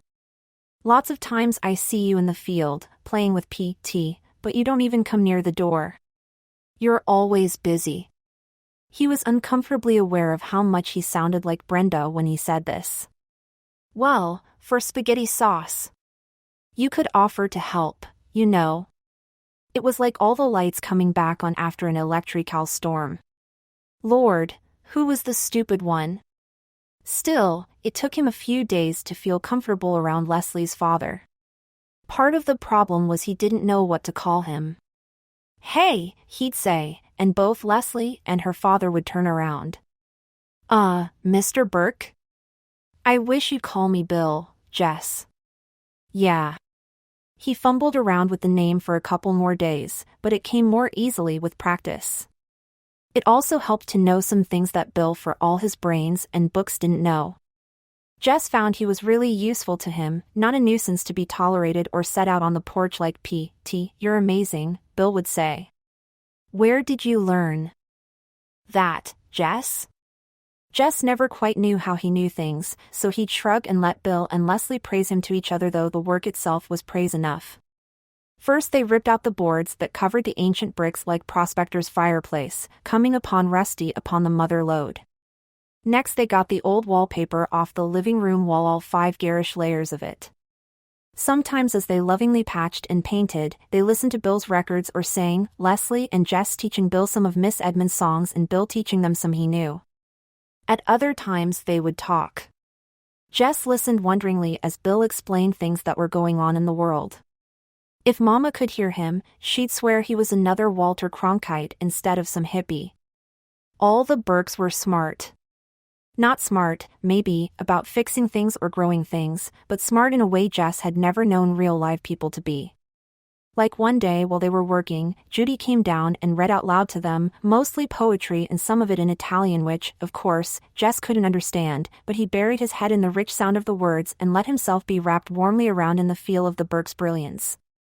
They painted the living room gold. Leslie and Jess had wanted blue, but Bill held out for gold, which turned out to be so beautiful that they were glad they had given in. The sun would slant in from the west in the late afternoon until the room was brimful of light. Finally Bill rented a sander from Millsburg Plaza, and they took off the black floor paint down to the white oak boards and refinished them. No rugs, Bill said. No, agreed Judy. It would be like putting a veil on the Mona Lisa. When Bill and the children had finished razor blading the last bits of paint off the windows and washed the panes, they called Judy down from her upstairs study to come and see. The 4 of them sat down on the floor and gazed around. It was gorgeous. Leslie gave a deep, satisfied sigh. I love this room, said. Don't you feel the golden enchantment of it? It is worthy to be. Jess looked up in sudden alarm. In a palace. Relief. In such a mood, a person might even let a sworn secret slip. But she hadn't, not even to Bill and Judy, and he knew how she felt about her parents. She must have seen his anxiety because she winked at him across Bill and Judy just as he sometimes winked at Maybelle over Joyce's head. Terabithia was still just for the 2 of them. The next afternoon they called P.T. and headed for Terabithia. It had been more than a month since they had been there together, and as they neared the creek bed, they slowed down. Jess wasn't sure he still remembered how to be a king. We've been away for many years, Leslie was whisper-ing. How do you suppose the kingdom has fared in our absence? Where have we been? Conquering the hostile savages on our northern borders, she answered. But the lines of communication have been broken, and thus we do not have tidings of our beloved homeland for many a full moon.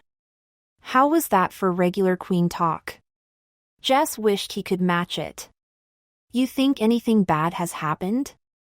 We must have courage, my king. It may indeed be so. They swung silently across the creek bed. On the farther bank, Leslie picked up 2 sticks. Thy sword, sire, she whispered. Jess nodded. They hunched down and crept toward the stronghold like police detectives on TV. Hey, Queen! Watch out! Behind you! Leslie whirled and began to duel the imaginary foe. Then more came rushing upon them and the shouts of the battle rang through Terabithia. The guardian of the realm raced about in happy poppy circles, too young as yet to comprehend the danger that surrounded them all. They have sounded the retreat, the brave queen cried. Yea! Drive them out utterly, so they may never return and prey upon our people. Out you go! Out! Out! All the way to the creek bed. They forced the enemy back, sweating under their winter jackets. At last. Terabithia is free once more. The king sat down on a log and wiped his face, but the queen did not let him rest long. Sire, we must go at once to the grove of the pines and give thanks for our victory. Jess followed her into the grove, where they stood silently in the dim light. Who do we thank? He whispered. The question flickered across her face. Oh God, she began. She was more at home with magic than religion. O spirits of the grove! Thy right arm hast given us the victory. He couldn't remember where he'd heard that one, but it seemed to fit. Leslie gave him a look of approval. She took up the words. Now grant protection to Terabithia, to all its people, and to us its rulers. Aroo. Jess tried hard not to smile. And to its puppy dog. And to Prince Tarion, its guardian and jester. Amen. Amen. They both managed somehow to keep the giggles buttoned in until they got out of the sacred place. A few days after the encounter with the enemies of Terabithia, they had an encounter of a different sort at school. Leslie came out at recess to tell Jess that she had started into the girls' room only to be stopped by the sound of crying from one of the stalls. She lowered her voice. This sounds crazy, she said. But from the feet, I'm sure it's Janice Avery in there. You're kidding. The picture of Janice Avery crying on the toilet seat was too much for Jess to imagine. Well, she's the only one in school that has Willard Hughes's name crossed out on her sneakers. Besides, the smoke is so thick in there you need a gas mask. Are you sure she was crying? Jess Aarons, I can tell if somebody's crying or not. Lord, what was the matter with him? Janice Avery had given him nothing but trouble, and now he was feeling responsible for her like one of the Burke's timber wolves or beached whales. She didn't even cry when kids teased her about Willard after the note. Yeah. I know. He looked at her. Well, he said. What should we do? Do? She asked. What do you mean, what should we do? How could he explain it to her? Leslie. If she was an animal predator, we'd be obliged to try to help her, gave him a funny look. Well, you're the one who's always telling me I gotta care, he said. But Janice Avery? If she's crying, there gotta be something really wrong. Well, what are you planning to do? He flushed. I can't go into no girl's room. Oh, I get it. You're going to send me into the shark's jaws. No, thank you, Mr. Aarons. Leslie, I swear I'd go in there if I could. He really thought he would, too. You ain't scared of her, are you, Leslie? He didn't mean it in a daring way, he was just dumbfounded by the idea of Leslie being scared. She flashed her eyes at him and tossed her head back in that proud way she had. Okay, I'm going in. But I want you to know, Jess Aarons, I think it's the dumbest idea you ever had in your life. He crept down the hall after her and hid behind the nearest alcove to the girls' room door. He ought at least to be there to catch her when Janice kicked her out. There was a quiet minute after the door swung shut behind Leslie. Then he heard Leslie saying something to Janice. Next, a string of cuss words which were too loud to be blurred by the closed door. This was followed by some loud sobbing, not Leslie's, thank the Lord, and some sobbing and talking mixed up and the bell. He couldn't be caught staring at the door of the girls' room, but how could he leave? He'd be deserting in the line of fire. The rush of kids into the building settled it. He let himself be caught up in the stream and made his way to the basement steps, his brain still swirling with the sounds of cussing and sobbing. Back in the 5th grade classroom, he kept his eye glued on the door for Leslie. He half expected to see her come through flattened straight out like the coyote on Roadrunner. But she came in smiling without so much as a black eye. She waltzed over to Mrs. Myers and whispered her excuse for being late, and Mrs. Myers beamed at her with what was becoming known as the Leslie Burke special. How was he supposed to find out what had happened? If he tried to pass a note, the other kids would read it. Leslie sat way up in the front corner, nowhere near the wastebasket or pencil sharpener, so there was no way he could pretend to be heading somewhere else and sneak a word with her. And she wasn't moving in his direction. That was for sure. She was sitting straight up in her seat, looking as pleased with herself as a motorcycle rider who's just made it over 14 trucks.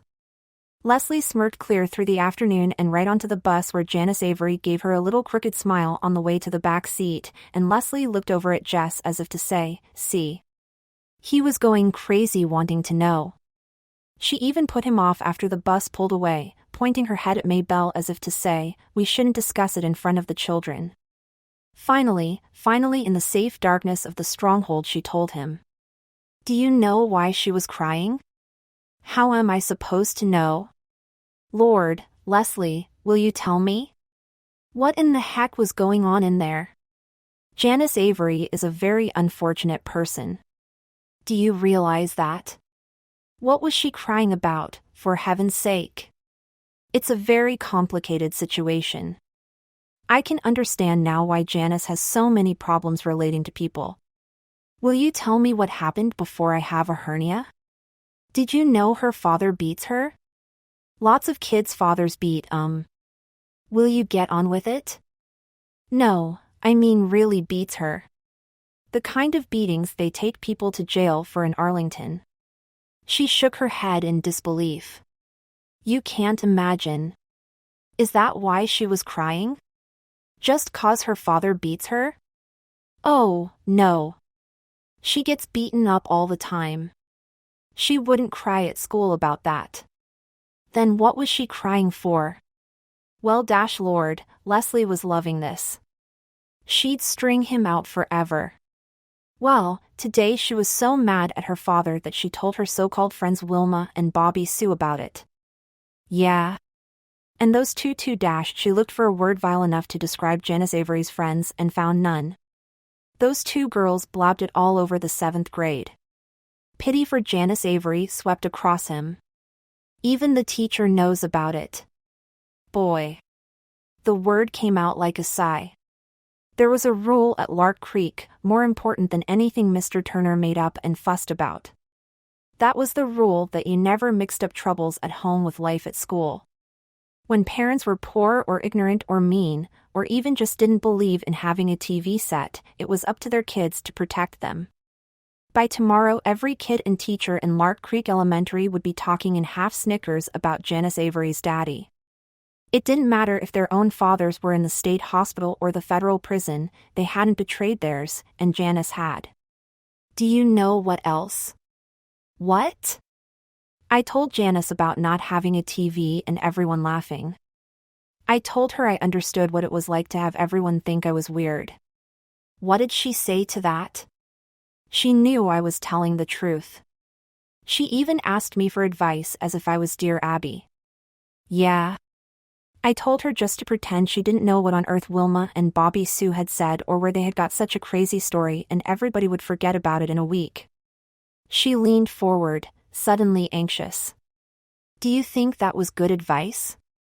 Lord, how should I know? Make her feel better? I think so. She seemed to feel a lot better. Well, it was great advice then. She leaned back, happy and relaxed. Know what, Jess? What? Thanks to you, I think I now have 1 1/2 friends at Lark Creek School. It hurt him for it to mean so much to Leslie to have friends. When would she learn they weren't worth her trouble? Oh, you got more friends than that. Nope. 1 1/2. Monster Mouth Myers doesn't count. They're in their secret place. His feelings bubbled inside him like a stew on the back of the stove, some sad for her in her lonesomeness, but chunks of happiness, too. To be able to be Leslie's one whole friend in the world as she was, as he couldn't help being satisfied about that.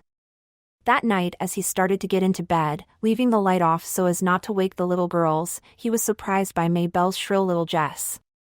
"How come you still awake?" "Jess. I know where you and Leslie go to hide." "What d'you mean?" "I followed ya." He was at her bedside in one leap. "You ain't supposed to follow me." "How come?" Her voice was sassy. He grabbed her shoulders and made her look him in the face. She blinked in the dim light like a startled chicken. "You listen here, Mabel Aarons," he whispered fiercely. "I catch you following me again, your life ain't worth nothing." Okay. She slid back into the bed. "Boy, you're mean. I oughta tell Mama on you." "Look, Mabel, you can't do that. You can't tell Mom about where me and Leslie go." She answered with a little sniffing sound. He grabbed her shoulders again. He was desperate. "I mean it, Mabel. You can't tell nobody nothing." He let her go. "Now, I don't want to hear about you following me or squealing to Mama ever again, you hear?" "Why not?" "'Cause if you do, I'm gonna tell Billie Jean Edwards you still wet the bed sometimes." "You wouldn't." "Boy, girl, you just better not try me." He made her swear on the Bible never to tell and never to follow, but still he lay awake a long time. How could he trust everything that mattered to him to a sassy 6-year-old? Sometimes it seemed to him that his life was delicate as a dandelion. One little puff from any direction, and it was blown to bits. 8. Easter. Even though it was nearly Easter, there were still very few nights that it was warm enough to leave Miss Bessie out. And then there was the rain. All March it poured. For the first time in many years the creek bed held water, not just a trickle either, enough so that when they swung across, it was a little scary looking down at the rushing water below. Jess took Prince Terrian across inside his jacket, but the puppy was growing so fast he might pop the zipper any time and fall into the water and drown. Ellie and Brenda were already fighting about what they were going to wear to church. Since Mama got mad at the preacher 3 years back, Easter was the only time in the year that the Aarons went to church, and it was a big deal. His mother always cried poor, but she put a lot of thought and as much money as she could scrape together into making sure she wouldn't be embarrassed by how her family looked. But the day before she planned to take them all over to Millsburg Plaza for new clothes, his dad came home from Washington early. He'd been laid off. No new clothes this year. A wail went up from Ellie and Brenda like 2 sirens going to a fire. "You can't make me go to church," Brenda said. "I ain't got nothing to wear, and you know it." "Just 'cause you're too fat," Mabel muttered. "Hear what she said, Mama? I'm gonna kill. Did you that kid?" "Brenda, will you shut your mouth?" his mother said sharply, then more wearily, "We got lot more than Easter clothes to worry about." His dad got up noisily and poured himself a cup of black coffee from the pot on the back of the stove. "Why can't we charge some things?" Ellie said in her wheedling voice. Brenda burst in. "Do you know what some people do? They charge something and wear it, and then take it back and say it didn't fit or something. The stores don't give 'em no trouble." Her father turned in a kind of roar. "I never heard such a fool thing in my life. Didn't you hear your mother tell you to shut your mouth, girl?" Brenda stopped talking, but she popped her gum as loudly as she could just to prove she wasn't going to be put down. Jess was glad to escape to the shed and the complacent company of Miss Bessie. There was a knock. "Jess?" "Leslie. Come on in." She looked first and then sat on the floor near his stool. "What's new?" "Lord, don't ask." He tugged the teats rhythmically and listened to the plink, plink, plink in the bottom of the pail. "That bad, huh?" "My dad's got laid off, and Brenda and Ellie are fit to fry 'cause they can't have new clothes for Easter." "Gee, I'm sorry." "About your dad, I mean." Jess grinned. "Yeah. I ain't too worried about these girls. If I know them, they'll trick new clothes out of somebody. It would make you throw up to see how these girls make a spectacle of themselves in church. I never knew you went to church. Just Easter. He concentrated on the warm utters. I guess you think that's dumb or something. She didn't answer for a minute. I was thinking I'd like to go. He stopped milking. I don't understand you sometimes, Leslie. Well, I've never been to a church before. It would be a new experience for me. He went back to work. You'd hate it. Why? It's boring. Well, I'd just like to see for myself. Do you think parents would let me go with you? You can't wear your pants. I've got some dresses, Jess errands. Would wonders never cease? Here, he said. Open your mouth. Why? Just open your mouth. For once she obeyed. He sent a stream of warm milk straight into it. Jess errands. The name was garbled and the milk dribbled down her chin as she spoke. Don't open your mouth now. You're wasting good milk. Leslie started to giggle, choking and coughing. Now if I could just learn to pitch a baseball that straight. Let me try again. Leslie controlled her giggle, closed her eyes, and solemnly opened her mouth. But now Jess was giggling so that he couldn't keep his hands steady. You dunce! You got me right in the ear. Leslie hunched up her shoulder and rubbed her ear with the sleeve of her sweatshirt. She collapsed into giggles again. I'd be obliged if you'd finish milking and come on back to the house. His dad was standing right there at the door. I'd better go, said Leslie quietly. She got up and went to the door. Excuse me. His dad moved aside to let her pass. Jess waited for him to say something more, but he just stood there for a few minutes and then turned and went out. Ellie said she would go to church if Mama would let her wear the see-through blouse, and Brenda would go if she at least got a new skirt. In the end everyone got something new except Jess and his dad, neither of whom cared, but Jess got the idea it might give him a little bargaining power with his mother. Since I ain't getting anything new, could Leslie go to church with us? That girl? He could see his mother rooting around in her head for a good reason to say no. She don't dress right. Mama! His voice sounded as prissy as Leslie's got dresses. She got hundreds of His mother's thin face drooped. She bit the outside of her bottom lip in a way Joyce and sometimes did and spoke so softly Jess could hardly hear her. I don't want no one poking up their nose at my family. Jess wanted to put his arm around her the way he put it around Maid Belle when she was in need of comfort. She don't poke her nose up at you, Mama. Honest. His mother sighed. Well, if she'll look decent. Leslie looked decent. Her hair was kind of slicked down, and she wore a navy blue jumper over a blouse with tiny old-fashioned looking flowers. At the bottom of her red knee socks were a pair of shiny brown leather shoes that Jess had never seen before, as Leslie always wore sneakers like the rest of the kids in Lark Creek. Even her manner was decent.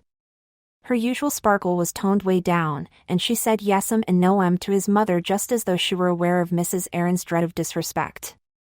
Jess knew how hard Leslie must be trying, for Leslie didn't say ma'am naturally. In comparison to Leslie, Brenda and Ellie looked like a pair of peacocks with fake tail feathers. They both insisted on riding in the front of the pickup with their parents, which was some kind of a squeeze with Brenda's shape to consider. Jess and Leslie and the little girls climbed happily into the back and sat down on the old sacks his dad had put against the cab. The sun wasn't exactly shining, but it was the first day in so long that the rain wasn't actually coming down that they sang "Oh Lord, what a morning, ah, lovely meadows," and sing a song that Miss Edmonds had taught them, and even Jingle Bells for Joyce, and the wind carried their voices away from them. It made the music seem mysterious, which filled Jess with a feeling of power over the hills rolling out from behind the truck.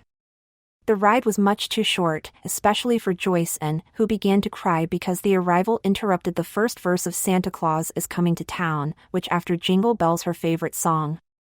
Jess tickled her to get her giggling again, so that when the four of them clambered down over the tailgate, they were flushed-faced and happy once more. They were a little late, which didn't bother Ellie and Brenda, for it meant that they got to flounce down the entire length of the aisle to the first pew, making sure that every eye in the church was on them, and every expression of every eye a jealous one. Lord, they were disgusting. And his mother had been scared Leslie might embarrass her. Jess hunched his shoulders and slunk into the pew after the string of women folks and just before his dad. Church always seemed the same.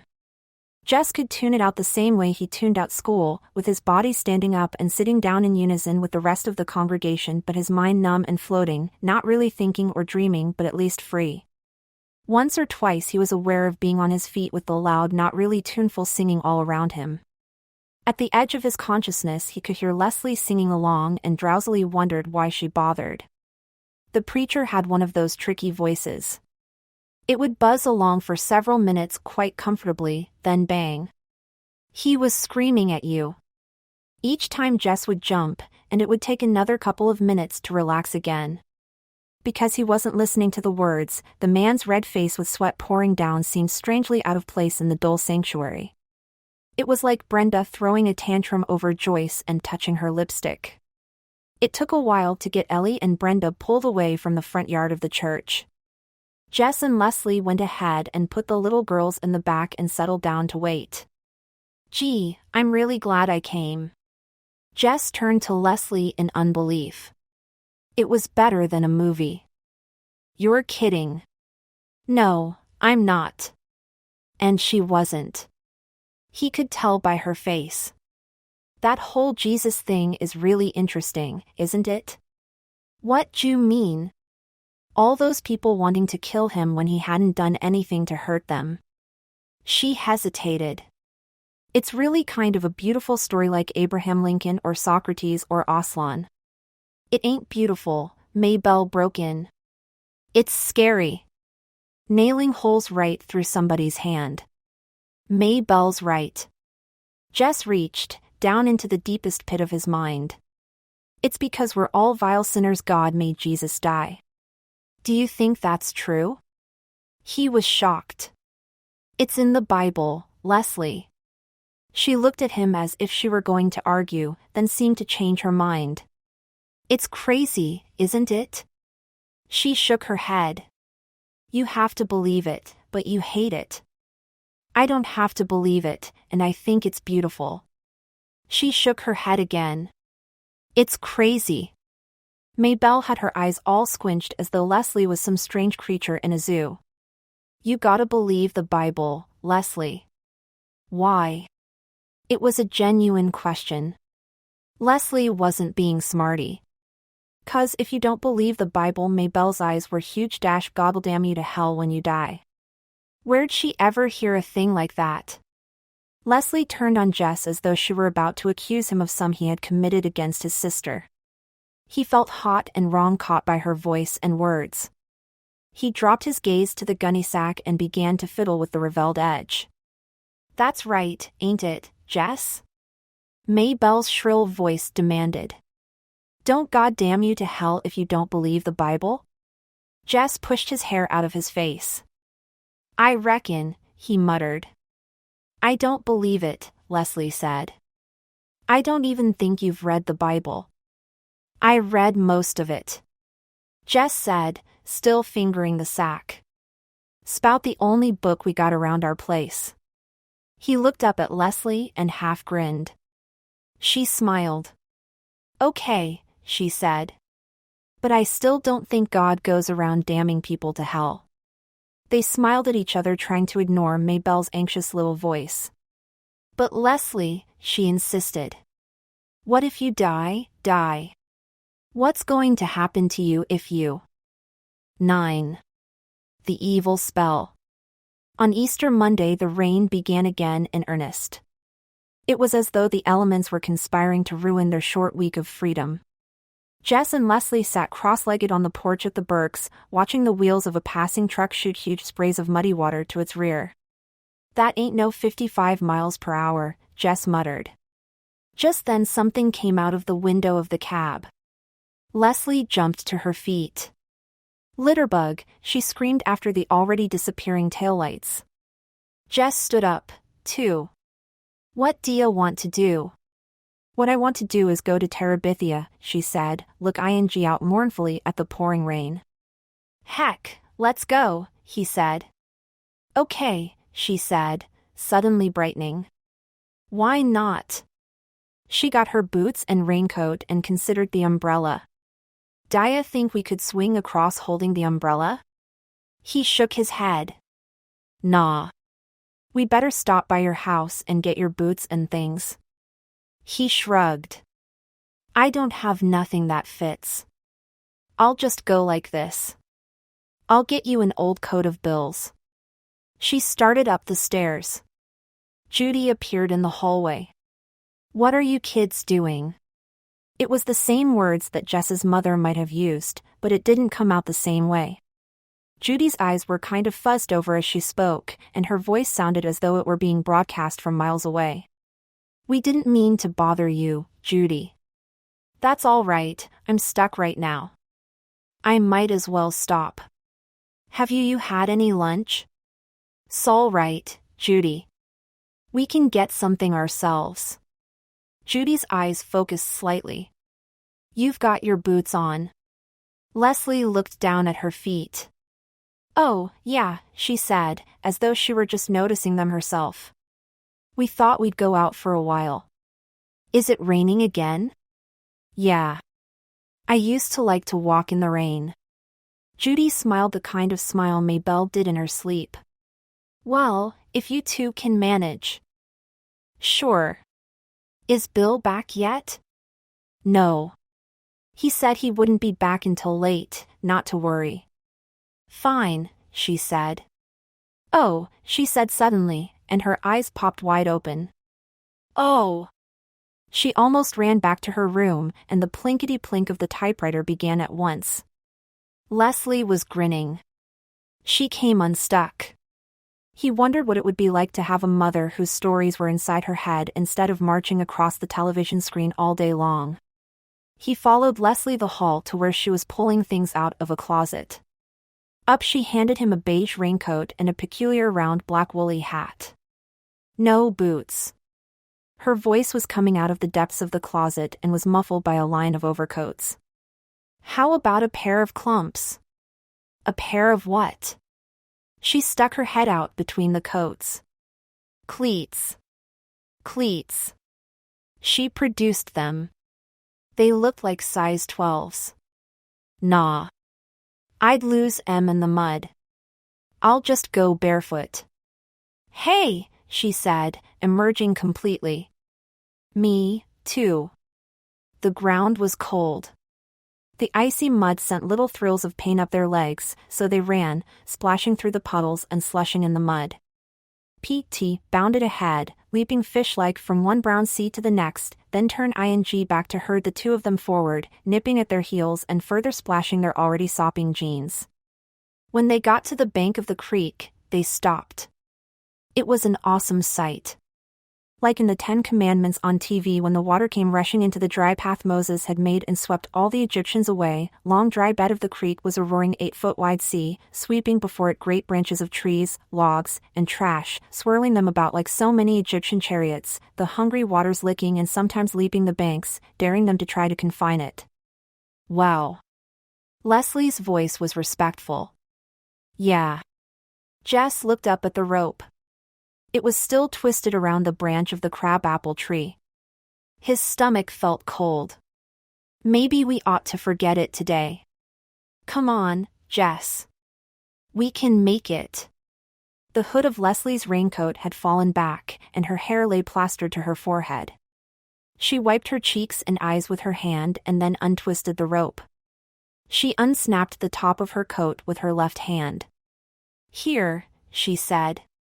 Stick P.T. in here for me. I'll carry him, Leslie. With that raincoat, he'll slip right out the bottom. She was impatient to be gone, so Jess scooped up the sodden dog and shoved him rear first into the cave of Leslie's raincoat. You gotta hold his rear with your left arm and swing with your right, you know. I know. She moved backward to get a running start. Hold tight. Good gosh, Jess. He shut his mouth. He wanted to shut his eyes, too. But he forced himself to watch her run back, race for the bank, leap, swing, and jump off, landing gracefully on her feet on the far side. Catch! He stuck his hand out, but he was watching Leslie and P.T. and not concentrating on the rope, which slipped off the end of his fingertips and swung in a large arc out of his reach. He jumped and grabbed it, and shutting his mind to the sound and sight of the water, he ran back and then speeded forward.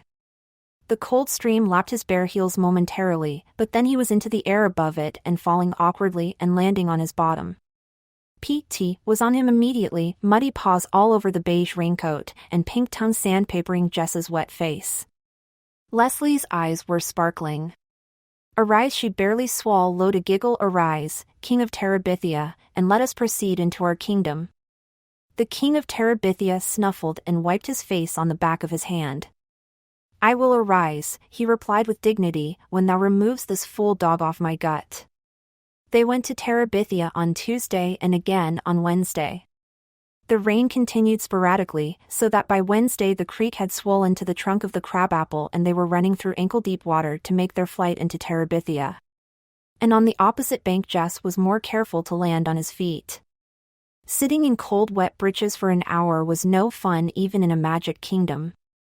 For Jess the fear of the crossing rose with the height of the creek.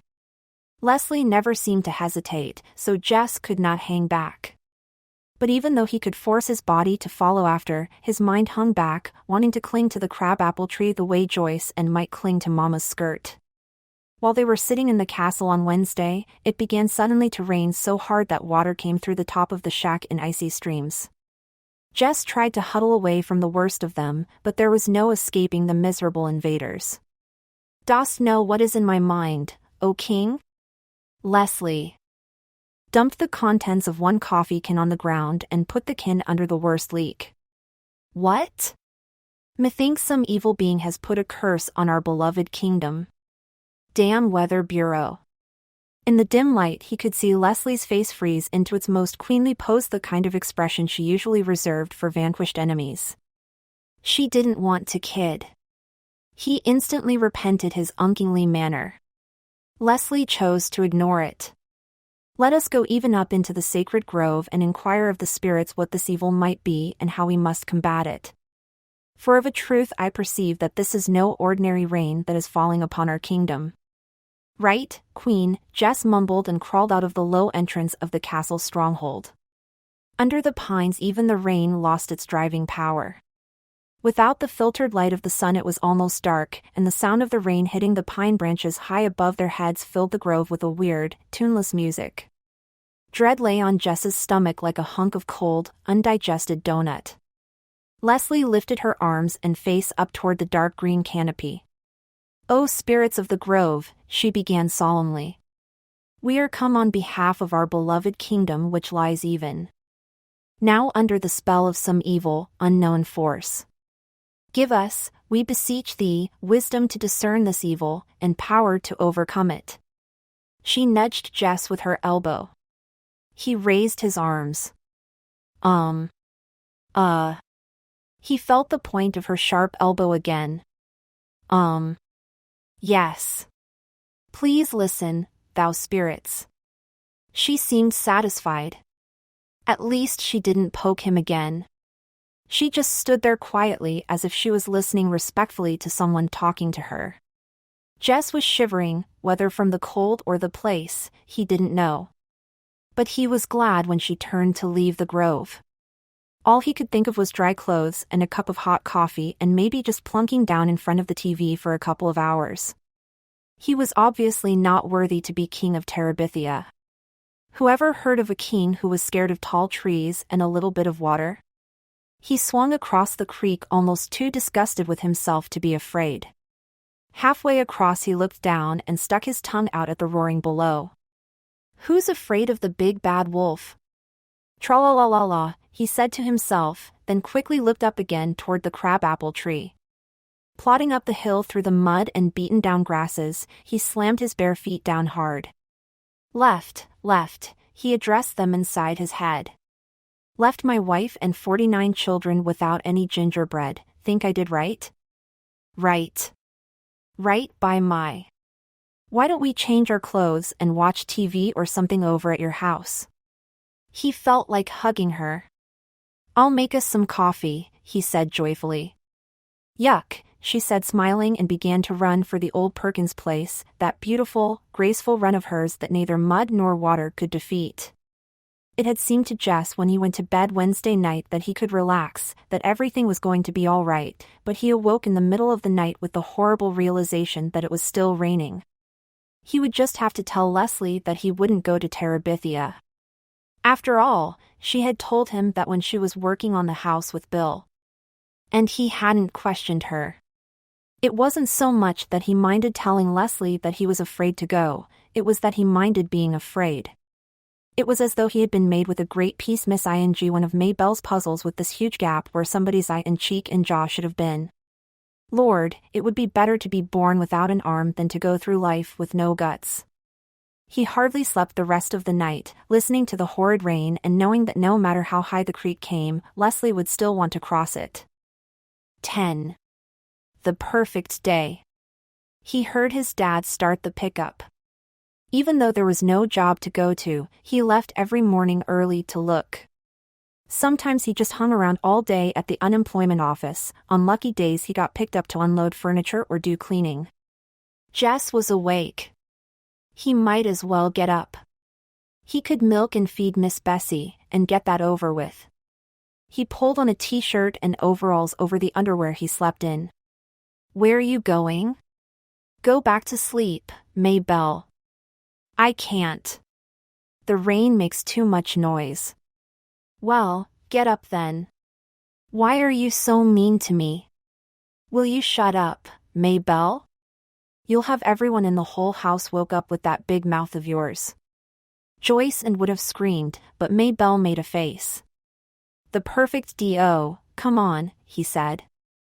I'm just gonna milk Miss Bessie. Then maybe we can watch cartoons if we keep the sound real low. Maybelle was as scrawny as Brenda was fat. She stood a moment in the middle of the floor in her underwear, her skin white and goosebumpy. Her eyes were still drooped from sleep, and her pale brown hair stuck up all over her head like a squirrel's nest on a winter branch. That's got to be the world's ugliest kid, he thought, looking her over with genuine affection. She threw her jeans into his face. I'm gonna tell Mama. He threw the jeans back at her. Tell Mama what? How you just stand there staring at me when I ain't got my clothes on. Lord. She thought he was enjoying it. Yeah, well, he said, heading for the door so she wouldn't throw anything else at him. Pretty girl like you. Can't hardly help myself. He could hear her giggling as he crossed the kitchen. The shed was filled with Miss Bessie's familiar smell. He clubbed her gently over and set his stool at her flank in the pail beneath her speckled udder. The rain pounded the metal roof of the shed so that the plink of milk in the pail set up a counter-rhythm. If only it would stop raining, he pressed his forehead against Miss Bessie's warm hide. He wondered idly if cows were ever scared, really scared. He had seen Miss Bessie jitter away from PT, but that was different. A yapping puppy at your heels is an immediate threat, but the difference between him and Miss Bessie was that when there was no PT in sight, she was perfectly content, sleepily chewing her cud. She wasn't staring down at the old Perkins place, wondering and worrying. She wasn't standing there on her tippy toes while anxiety ate holes through all her stomachs. He stroked his forehead across her flank and sighed. If there was still water in the creek come summer, he'd ask Leslie to teach him how to swim. How's that? He said to himself. I'll just grab that old terror by the shoulders and shake the daylights out of it. Maybe I'll even learn scuba diving. He shuddered. He may not have been born with guts, but he didn't have to die without them. Hey, maybe you could go down to the medical college and get a gut transplant. No, Doc, I got me a perfectly good heart. What I need is a gut transplant. How about it? He smiled. He'd have to tell Leslie about wanting a gut transplant. It was the kind of nonsense she appreciated. Of course he broke the rhythm of the milking long enough to shove his hair out of his face. Of course, what I really need is a brain transplant. I know Leslie. I know she's not going to bite my head off or make fun of me if I say I don't want to go across. The perfect day. Again till the creek's down. All I gotta do is say, Leslie, I don't want to go over there today. Just like that. Easy as pie. Leslie, I don't want to go over there today. How come? How come? Because. I called you 3 times already. Maybelle was imitating Ellie's precious manner. Called me for what? Some lady wants you on the telephone. I had to get dressed to come get you. He never got phone calls. Leslie had called him exactly once, and Brenda had gone into such a song and dance with her about Jess's getting a call from his sweetheart that Leslie had decided it was simpler to come to the house and get him when she wanted to talk. Sounds kinda like Miss Edmonds. It was Miss Edmonds. Jess, her voice flowed through the receiver. Miserable weather, isn't it? Yes'm. He was scared to say more for fear she'd hear the shake. I was thinking of driving down to Washington, maybe go to the Smithsonian or the National Gallery. How would you like to keep me company? He broke out in a cold sweat. Jess? He licked his lips and shoved his hair off his face. You still there, Jess? Yes'm. He tried to get a deep breath so he could keep talking. Would you like to go with me? Lord. Yes'm. Do you need to get permission? She asked gently. Yes, yes'm. He had somehow managed to twist himself up in the phone cord. Yes'm. Just a minute.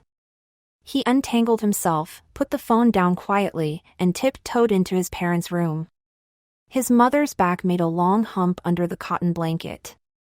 He shook her shoulder very gently. Mama, he was almost whispering. He wanted to ask her without really waking her up. She was likely to say no if she woke up and thought about it. She jumped at the sound but relaxed again, not fully awake. Teacher wants me to go to Washington to the Smithsonian. Washington? The syllables were blurred. Yeah. Something for school. He stroked her upper arm. Be back before too late. Okay? Don't worry. I done milking. She pulled the blanket to her ears and turned on her stomach. Jess crept back to the phone. It's okay, Miss Edmonds. I can go. Great. I'll pick you up in 20 minutes. Just tell me how to get to your house. As soon as he saw her car turn in, Jess raced out the kitchen door through the rain and met her halfway up the drive. His mother could find out the details from Maybelle after he was safely up the road. He was glad Maybelle was absorbed in the TV. He didn't want her waking Mama up before he got away. He was scared to look back even after he was in the car and on the main road for fear he'd see his mother screaming after him. It didn't occur to him until the car was past Millsburg that he might have asked Miss Edmonds if Leslie could have come, too. When he thought about it, he couldn't suppress a secret pleasure at being alone in the small cozy car with Miss Edmonds. She drove intently, both hands gripping the top of the wheel, peering forward. The wheels hummed and the windshield wipers slipped a merry rhythm. The car was warm and filled with the smell of Miss Edmonds. Jess sat with his hands clasped between his knees, the seat belt tight across his chest. Damn rain, she said. I was going stir crazy. Yes'm, he said happily. You, too, huh? She gave him a quick smile. He felt dizzy from the closeness. He nodded. Have you ever been to the National Gallery? No, ma'am. He had never even been to Washington before, but he hoped she wouldn't ask him that. She smiled at him again. Is this your first trip to an art gallery? Yes'm. Great, she said. My life has been worthwhile after all. He didn't understand her, but he didn't care. He knew she was happy to be with him, and that was enough to know. Even in the rain he could make out the landmarks, looking surprisingly the way the books had pictured them: the Lee Mansion high on the hill, the bridge, and twice around the circle, so he could get a good look at Abraham Lincoln looking out across the city, the White House and the monument, and at the other end the Capitol. Leslie had seen all these places a million times. She had even gone to school with a girl whose father was a congressman. He thought he might tell Miss Edmonds later that Leslie was a personal friend of a real congressman. Miss Edmonds had always liked Leslie. Entering the gallery was like stepping inside the pine grove: the huge vaulted marble, the cool splash of the fountain, and the green growing all around. 2 little children had pulled away from their mothers and were running about, screaming to each other. It was all Jess could do not to grab them and tell them how to behave in so obviously a sacred place. And then the pictures, room after room, floor after floor. He was drunk with color and form and hugeness, and with the voice and perfume of Miss Edmonds always beside him. She would bend her head down close to his face to give some explanation or ask him a question, her black hair falling across her shoulders. Men would stare at her instead of the pictures, and Jess felt they must be jealous of him for being with her. They ate a late lunch in the cafeteria.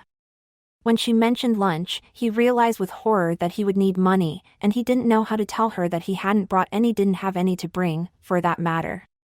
But before he had time to figure anything out, she said, "Now I'm not going to have any argument about who's paying. I'm a liberated woman, Jess Aarons. When I invite a man out, I pay." He tried to think of some way to protest without ending up with the bill, but couldn't, and found himself getting a $3 meal, which was far more than he had meant to have her spend on him. Tomorrow he would check out with Leslie how he should have handled things.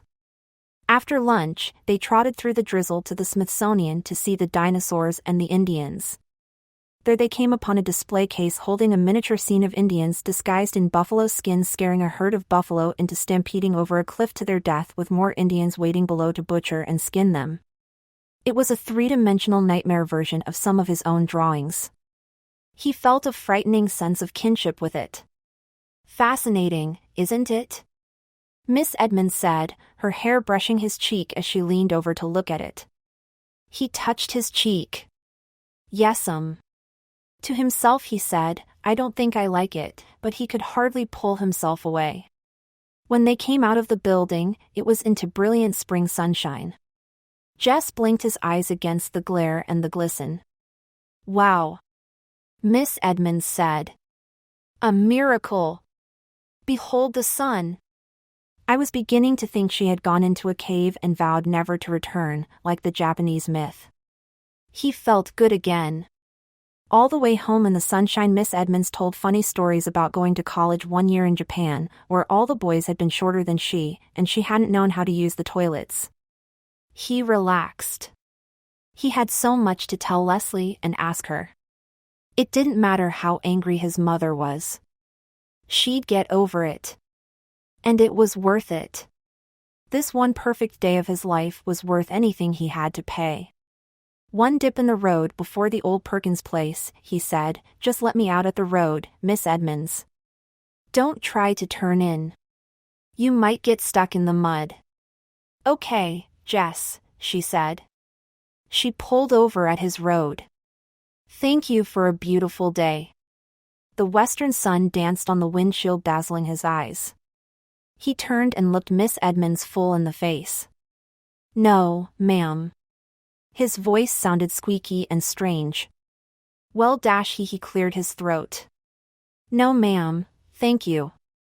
Hated to leave without being able to really thank her, but the words were not coming for him now. Later, of course, they would, when he was lying in bed or sitting in the castle. Well, he opened the door and got out. "See you next Friday." She nodded, smiling. See you. He watched the car go out of sight and then turned and ran with all his might to the house, the joy jiggling inside of him so hard that he wouldn't have been surprised if his feet had just taken off from the ground the way they sometimes did in dreams and floated him right over the roof. He was all the way into the kitchen before he realized that something was wrong.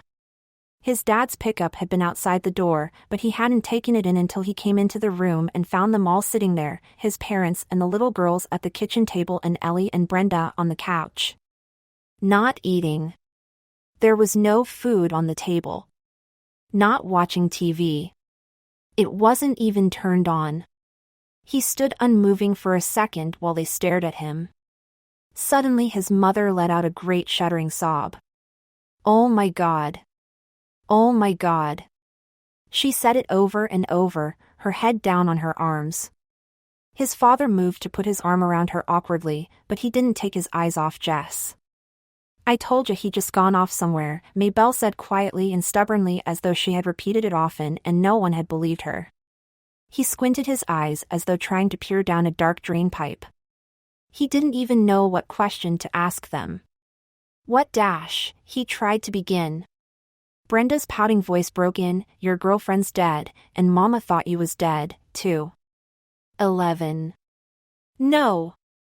Something whirled around inside Jess's head. He opened his mouth, but it was dry and no words came out. He jerked his head from one face to the next for someone to help him. Finally his father spoke, his big rough hand stroking his wife's hair and his eyes downcast watching the motion. They found the Burke girl this morning down in the creek. No, he said, finding his voice. Leslie wouldn't drown. She could swim real good. That old rope you kids been swinging on broke. His father went quietly and relentlessly on. They think she must have hit her head on something when she fell. No. He shook his head. No. His father looked up. I'm real sorry, boy. No. Jess was yelling now. I don't believe you. You're lying to me. He looked around again wildly for someone to agree. But they all had their heads down except Maybelle, whose eyes were wide with terror. But, Leslie, what if you die? No, he said straight at Maybelle. It's a lie. Leslie ain't dead. He turned around and ran out the door, letting the screen bang sharply against the house. He ran down the gravel to the main road and then started running west away from Washington and Millsburg and the old Perkins place. An approaching car beeped and swerved and beeped again, but he hardly noticed.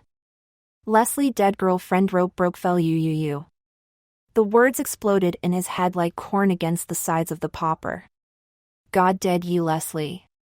Dead you. He ran until he was stumbling, but he kept on, afraid to stop. Knowing somehow that running was the only thing that could keep Leslie from being dead. It was up to him. He had to keep going. Behind him came the bari pity of the pickup, but he couldn't turn around. He tried to run faster, but his father passed him and stopped the pickup just ahead, then jumped out and ran back. He picked Jess up in his arms as though he were a baby. For the first few seconds Jess kicked and struggled against the strong arms. Then Jess gave himself over to the numbness that was buzzing to be let out from a corner of his brain. He leaned his weight upon the door of the pickup and let his head thud against the window. His father drove stiffly without speaking, though once he cleared his throat as though he were going to say something, but he glanced at Jess and closed his mouth. When they pulled up at his house, his father sat quietly, and Jess could feel the man's uncertainty, so he opened the door and got out, and with the numbness flooding through him, went in and lay down on his bed. He was awake, jerked suddenly into consciousness in the black stillness of the house. He sat up, stiff and shivering, although he was fully dressed from his windbreaker down to his sneakers. He could hear the breathing of the little girls in the next bed, strangely loud and uneven in the quiet. Some dream must have awakened him, but he could not remember it. He could only remember the mood of dread it had brought with it. Through the curtainless window he could see the lopsided moon with hundreds of stars dancing in bright attendance. It came into his mind that someone had told him that Leslie was dead. But he knew now that that had been part of the dreadful dream. Leslie could not die any more than he himself could die. But the words turned over uneasily in his mind like leaves stirred up by a cold wind.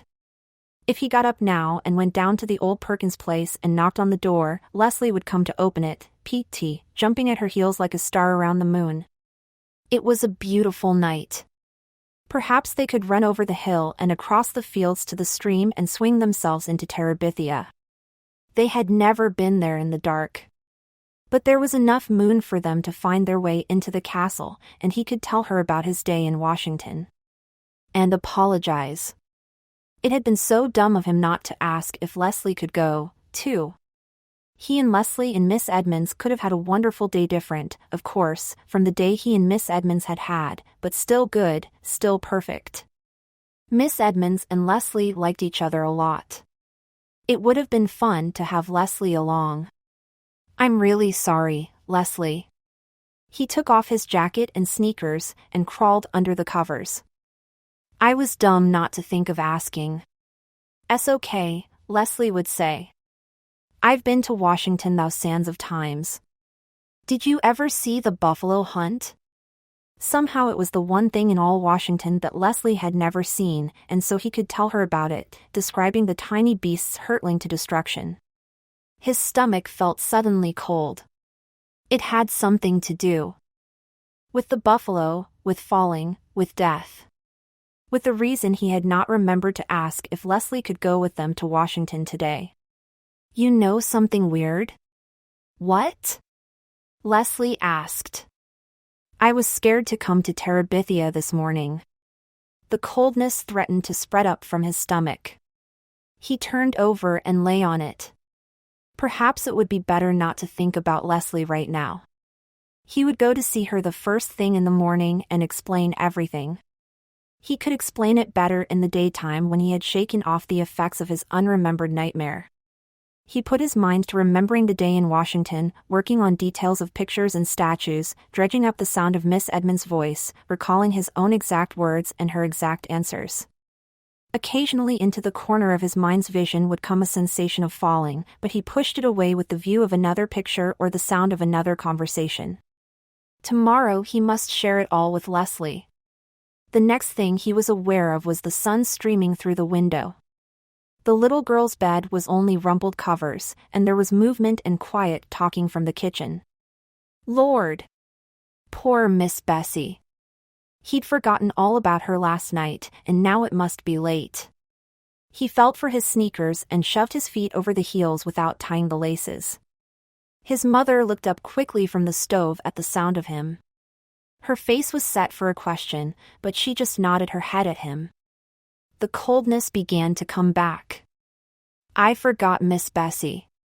Your daddy's milking her. I forgot last night, too." She kept nodding her head. "Your daddy did it for you." But it wasn't an accusation. "You feel like some breakfast?" Maybe that was why his stomach felt so odd. He hadn't had anything to eat since the ice cream Miss Edmonds had bought them at Millsburg on the way home. Brenda and Ellie stared up at him from the table. The little girls turned from their cartoon show at the TV to look at him and then turned quickly back. He sat down on the bench. His mother put a plate full of pancakes in front of him. He couldn't remember the last time she had made pancakes. He doused them with syrup and began to eat. They tasted marvelous. "You don't even care. Do you?" Brenda was watching him from across the table. He looked at her puzzled, his mouth full. "If Jimmy Dix died, I wouldn't be able to eat a bite." The coldness curled up inside of him and flopped over. "Will you shut your mouth, Brenda Aarons?" His mother sprang forward, the pancake turner held threateningly high. "Well, Mama, he's just sitting there eating pancakes like nothing happened. I'd be crying my eyes out." Ellie was looking first at Mrs. Aarons and then at Brenda. "Boys ain't supposed to cry at times like this." "Are they, Mama?" "Well, it don't seem right for him to be sitting there eating like a brood sow." "I'm telling you, Brenda, if you don't shut your mouth." He could hear them talking, but they were farther away than the memory of the dream. He ate and he chewed and he swallowed, and when his mother put 3 more pancakes on his plate, he ate them, too. His father came in with the milk. He poured it carefully into the empty cider jugs and put them into the refrigerator. Then he washed his hands at the sink and came to the table. As he passed Jess, he put his hand lightly on the boy's shoulder. He wasn't angry about the milking. Jess was only dimly aware that his parents were looking at each other and then at him. Mrs. Aarons gave Brenda a hard look and gave Mr. Aarons a look, which was to say that Brenda was to be kept quiet, but Jess was only thinking of how good the pancakes had been and hoping his mother would put down some more in front of him. He knew somehow that he shouldn't ask for more, but he was disappointed that she didn't give him any. He thought, then, that he should get up and leave the table, but he wasn't sure where he was supposed to go or what he was supposed to do. Your mother and I thought we ought to go down to the neighbors and pay respects. His father cleared his throat. I think it would be fitting for you to come, too. He stopped again. Seeing she was the one that really knowed the little girl. Jess tried to understand what his father was saying to him, but he felt stupid. What little girl? He mumbled it, knowing it was the wrong thing to ask. Ellie and Brenda both gasped. His father leaned down the table and put his big hand on top of Jess's hand. He gave his wife a quick, troubled look. But she just stood there, her eyes full of pain, saying nothing. Your friend Leslie is dead, Jessie. You need to understand that. Jess slid his hand out from under his father's. He got up from the table. I know it ain't a easy thing. Jess could hear his father speaking as he went into the bedroom. He came back out with his windbreaker on. You ready to go now? His father got up quickly. His mother took off her apron and patted her hair. Maybelle jumped up from the rug. I want to go, too, she said. I never seen a dead person before. No. Maybelle sat down again as though slapped down by her mother's voice. We don't even know where she's laid out at, Maybelle, Mr. Aarons said more gently. 12. Stranded. They walked slowly across the field and down the hill to the old Perkins place. There were 4 or 5 cars parked outside. His father raised the knocker. Jess could hear P.T. barking from the back of the house and rushing to the door. Hush, P.T., a voice which Jess did not know said. Down. The door was opened by a man who was half leaning over to hold the dog back. At the sight of Jess, P.T. snatched himself loose and leapt joyfully upon the boy.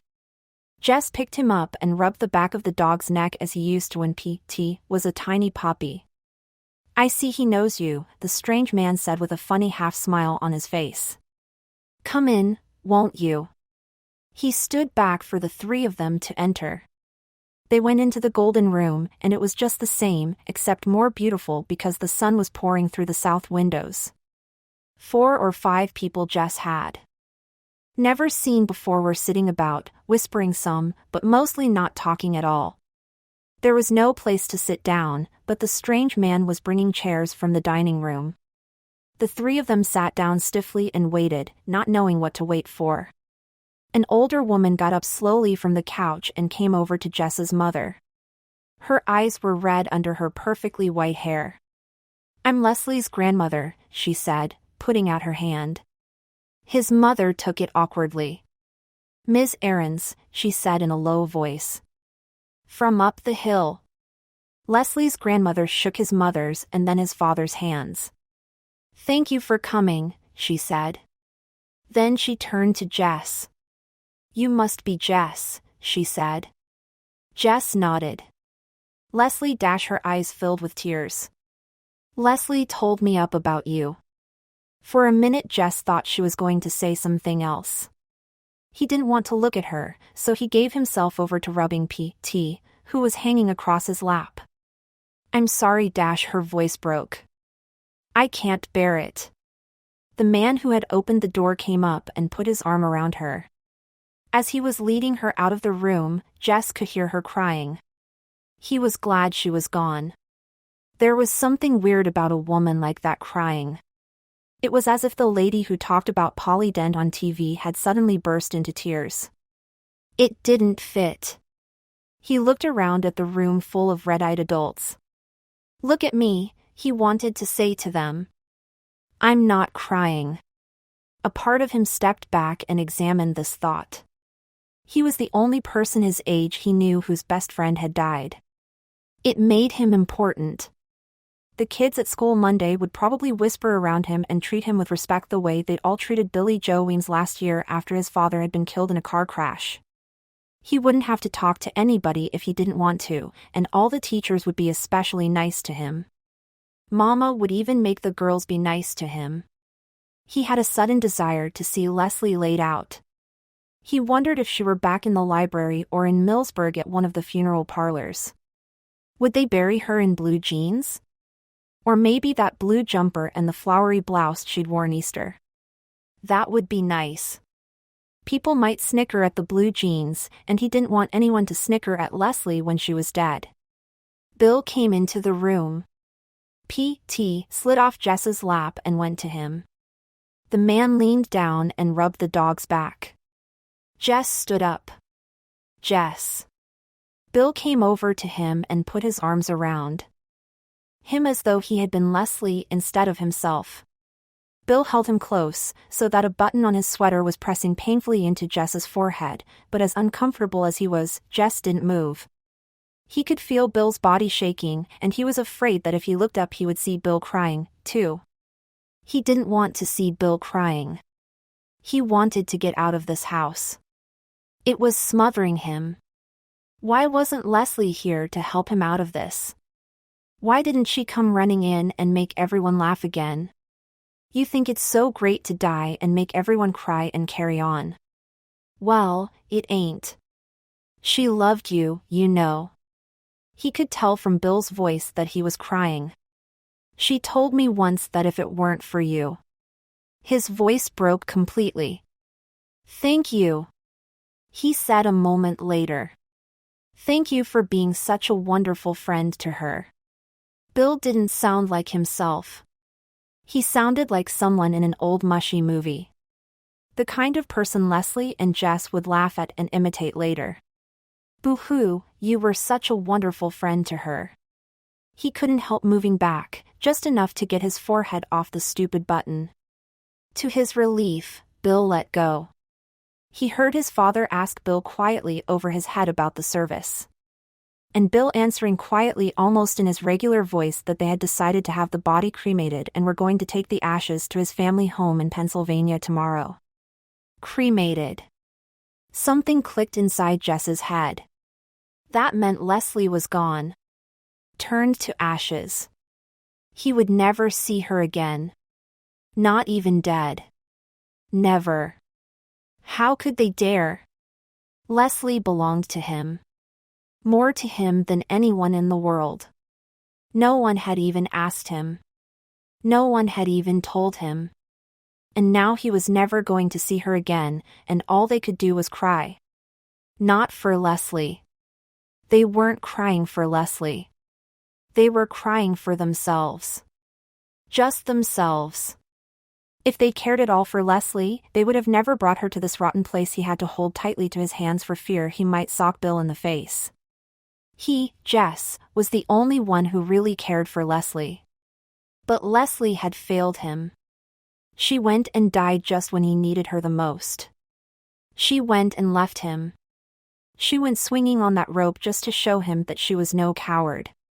So there, Jess Aarons. She was probably somewhere right now laughing at him. Making fun of him like he was Mrs. Myers. She had tricked him. She had made him leave his old self behind and come into her world, and then before he was really at home in it. But too late to go back, she had left him stranded there like an astronaut wandering about on the moon. Alone. He was never sure later just when he left the old Perkins place, but he remembered running up the hill toward his own house with angry tears streaming down his face. He banged through the door. Maybelle was standing there, her brown eyes wide. "Did you see her?" she asked excitedly. "Did you see her laid out?"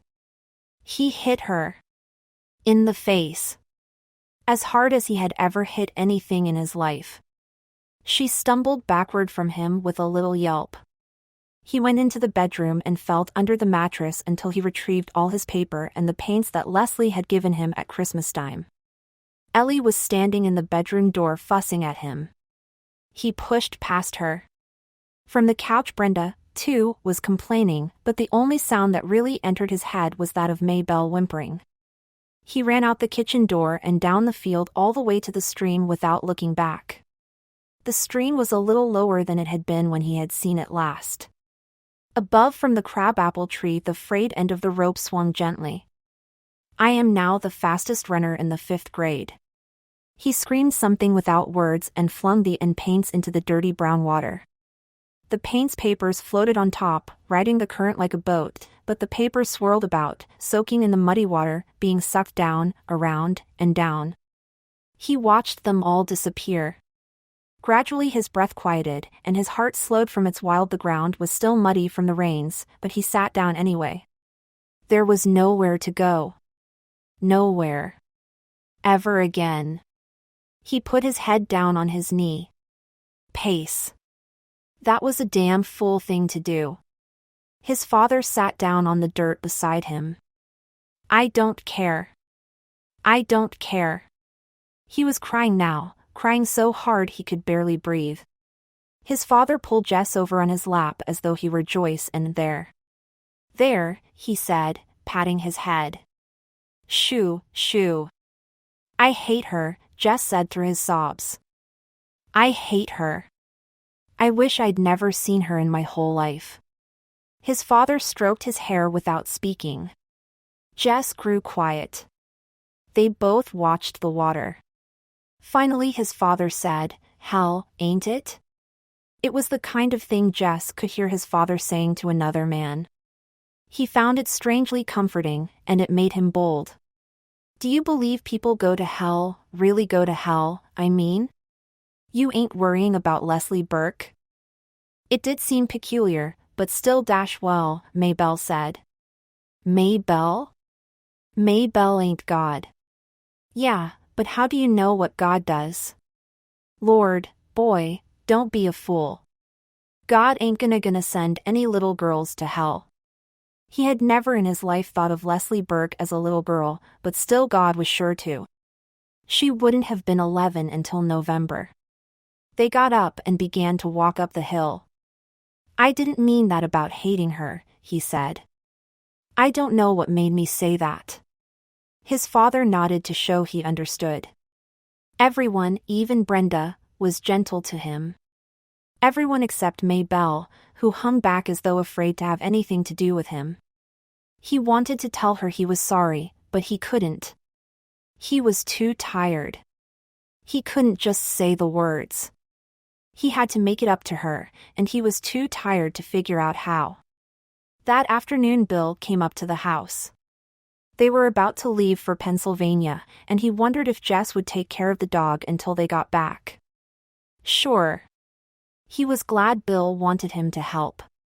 He was afraid he had hurt Bill by running away this morning. He wanted, too, to know that Bill didn't blame him for anything. But it was not the kind of question he could put into words. He held P.T. and waved as the dusty little Italian car turned into the main road. He thought he saw them wave back, but it was too far away to be sure. His mother had never allowed him to have a dog, but she made no objection to P.T. being in the house. P.T. jumped up on his bed, and he slept all night with P.T.'s body curled against his chest. 13. Building the bridge. He woke up Saturday morning with a dull headache. It was still early, but he got up. He wanted to do the milking. His father had done it ever since Thursday night, but he wanted to go back to it, to somehow make things normal again. He shut P.T. in the shed, and the dog's whimpering reminded him of Maybelle and made his headache worse. But he couldn't have P.T. yapping at Miss Bessie while he tried to milk. No one was awake when he brought the milk in to put it away, so he poured a warm glass for himself and got a couple of pieces of light bread. He wanted his paints back, and he decided to go down and see if he could find them. He let P.T. out of the shed and gave the dog a half piece of bread. It was a beautiful spring morning. Early wildflowers were dotting the deep green of the fields, and the sky was clean and blue. The creek had fallen well below the bank and seemed less terrifying than before. A large branch was washed up into the bank, and he hauled it up to the narrowest place and laid it bank to bank. He stepped on it. And it seemed firm, so he crossed on it, foot over foot, to the other side, grabbing the smaller branches which grew out the main one toward the opposite bank to keep his balance. There was no sign of his paints. He landed slightly upstream from Terabithia. If it was still Terabithia. If it could be entered across a branch instead of swung into. P.T. was left crying piteously on the other side. Then the dog took courage and paddled across the stream. The current carried him past Jess, but he made it safely to the bank and ran back, shaking great drops of cold water on Jess. They went into the castle's stronghold. It was dark and damp, but there was no evidence there to suggest that the queen had died. He felt the need to do something fitting. But Leslie was not here to tell him what it was. The anger which had possessed him yesterday flared up again. Leslie. I'm just a dumb dodo, and you know it. What am I supposed to do? The coldness inside of him had moved upward into his throat, constricting it. He swallowed several times. It occurred to him that he probably had cancer of the throat. Wasn't that one of the 7 deadly signs? Difficulty in swallowing. He began to sweat. He didn't want to die. Lord, he was just 10 years old. He had hardly begun to live. Leslie, were you scared? Did you know you were dying? Were you scared like me? A picture of Leslie being sucked into the cold water flashed across his brain. Come on, Prince Tarian, he said quite loudly. We must make a funeral wreath for the queen. He sat in the clear space between the bank and the first line of trees and bent a pine bough into a circle, tying it with a piece of wet string from the castle. And because it looked cold and green, he picked spring beauties from the forest floor and wove them among the needles. He put it down in front of him. A cardinal flew down to the bank, cocked its brilliant head, and seemed to stare at the wreath. P.T. let out a growl which sounded more like a purr. Jess put his hand on the dog to quiet him. The bird hopped about a moment more, then flew leisurely away. It's a sign from the spirits, Jess said quietly. We made a worthy offering. He walked slowly, as part of a great procession, though only the puppy could be seen, slowly forward carrying the queen's wreath to the sacred grove. He forced himself deep into the dark center of the grove and, kneeling, laid the wreath upon the thick carpet of golden needles. Father, into thy hands I commend her spirit. He knew Leslie would have liked these words. They had the ring of the sacred grove in them. The solemn procession wound its way through the sacred grove homeward to the castle. Like a single bird across a storm-cloud sky, a tiny piece winged its way through the chaos inside his body. Help! Jessie! Help me! A scream shattered the quietness. Jess raced to the sound of Maybelle's cry. She had gotten halfway across on the tree bridge and now stood there grabbing the upper branches, terrified to move either forward or backward. Okay, Maybelle. The words came out more steadily than he felt. Just hold still. I'll get you. He was not sure the branch would hold the weight of them both. He looked down at the water. It was low enough for him to walk across, but still swift. Suppose it swept him off his feet. He decided for the branch. He inched out on it until he was close enough to touch her. He'd have to get her back to the home side of the creek. Okay, he said. Now, back up. I can't. I'm right here, Maybelle. You think I'm gonna let you fall? Here. He put out his right hand. Hold on to me and slide sideways on the thing. She let go with her left hand for a moment and grabbed the branch again. I'm scared, Jessie. I'm too scared. Course you're scared. Anybody'd be scared. You just gotta trust me, okay? I'm not gonna let you fall, Maybelle. I promise you. She nodded, her eyes still wide with fear, but she let go the branch and took his hand, straightening a little and swaying. He gripped her tightly. Okay, now. It ain't far, just slide your right foot a little way, then bring your left foot up close. I forgot which is right. The front one, he said patiently. The one closest to home. She nodded again and obediently moved her right foot a few inches. Now just let go of the branch with your other hand and hold on to me tight. She let go the branch and squeezed his hand. Good. You're doing great. Now slide a little ways more. She swayed but did not scream, just dug her little fingernails into the palm of his hand. Great. Fine. You're all right. The same quiet, assuring voice of the paramedics on emergency, but his heart was bongoing against his chest. Okay. Okay. A little bit more, now. When her right foot came at last to the part of the branch which rested on the bank, she fell forward, pulling him down. Watch it, Maybelle! He was off balance, but he fell, not into the stream, but with his chest across Maybelle's legs, his own legs waving in the empty air above the water. Phew!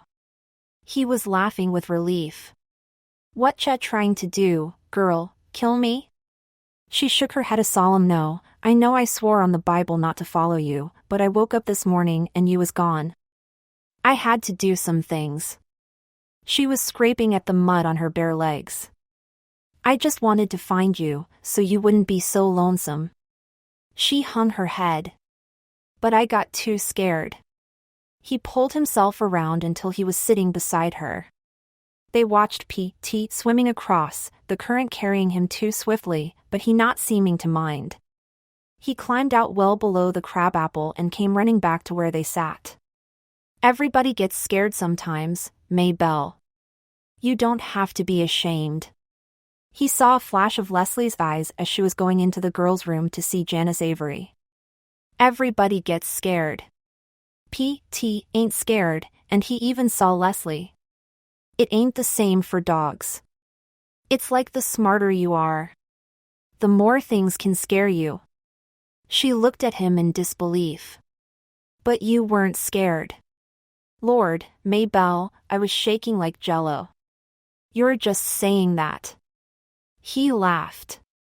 He couldn't help being glad she didn't believe him. He jumped up and pulled her to her feet. Let's go eat. He let her beat him to the house. When he walked into the basement classroom, he saw Mrs. Myers had already had Leslie's desk taken out of the front of the room. Of course, by Monday Jess knew, but still, at the bus stop he looked up, half expecting to see her running up across the field, her lovely, even, rhythmic run.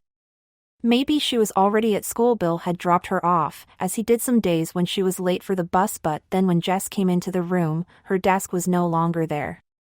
Why were they all in such a rush to be rid of her? He put his head down on his own desk, his whole body heavy and cold. He could hear the sounds of the whispers but not the words.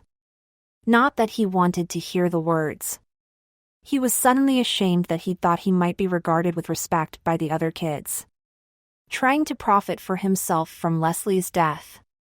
I wanted to be the best, the fastest runner in the school, and now I am. Lord, he made himself sick. He didn't care what the others said or what they thought, just as long as they left him alone, just so long as he didn't have to talk to them or meet their stares. They had all hated Leslie. Except maybe Janice. Even after they'd given up trying to make Leslie miserable, they kept on despising her as though there was one of them worth the nail on Leslie's little toe. And even he himself had entertained the traitorous thought that now he would be the fastest. Mrs. Myers barked the command to stand for the allegiance. He didn't move. Whether he couldn't or wouldn't, he didn't really care. What could she do to him, after all?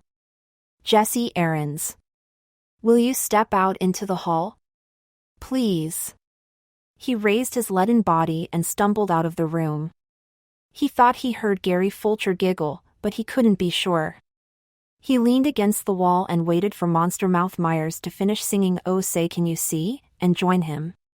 He could hear her giving the class some sort of assignment in arithmetic before she came out and quietly closed the door behind her.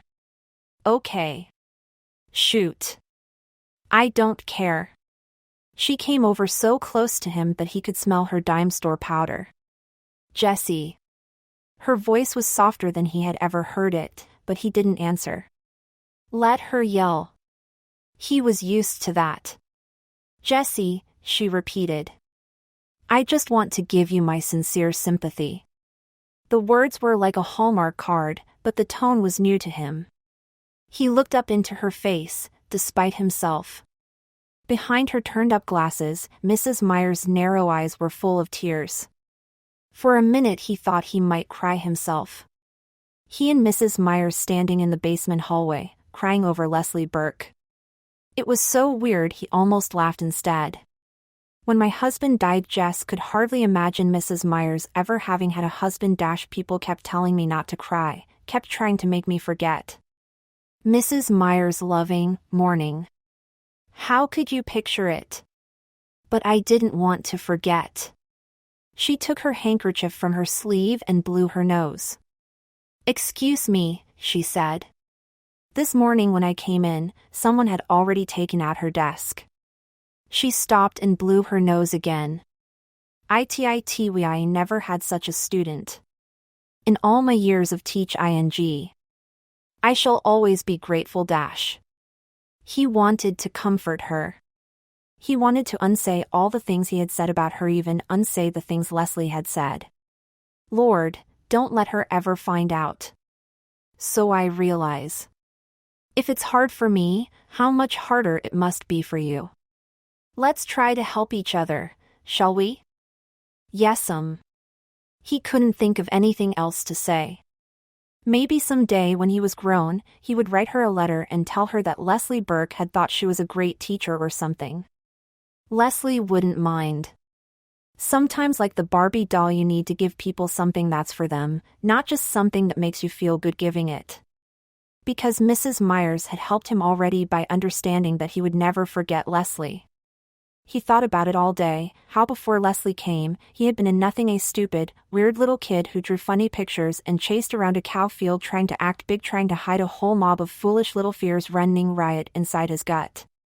It was Leslie who had taken him from the cow pasture into Terabithia and turned him into a king. He had thought that was it. Wasn't king the best you could be? Now it occurred to him that perhaps Terabithia was like a castle where you came to be knighted. After you stayed for a while and grew strong, you had to move on.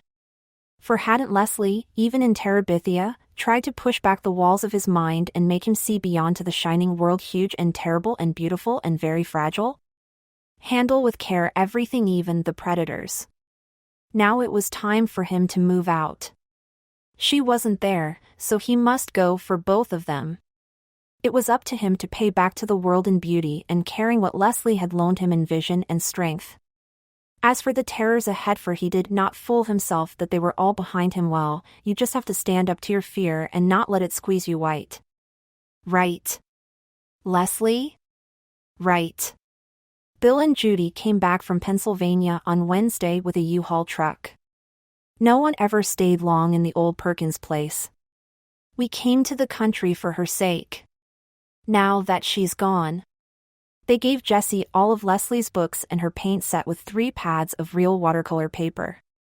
She would want you to have them, Bill said. Jess and his dad helped them load the U-Haul, and noontime his mother brought down him sandwiches and coffee, a little scared the Burkes wouldn't want to eat her food, but needing, Jess knew, to do something.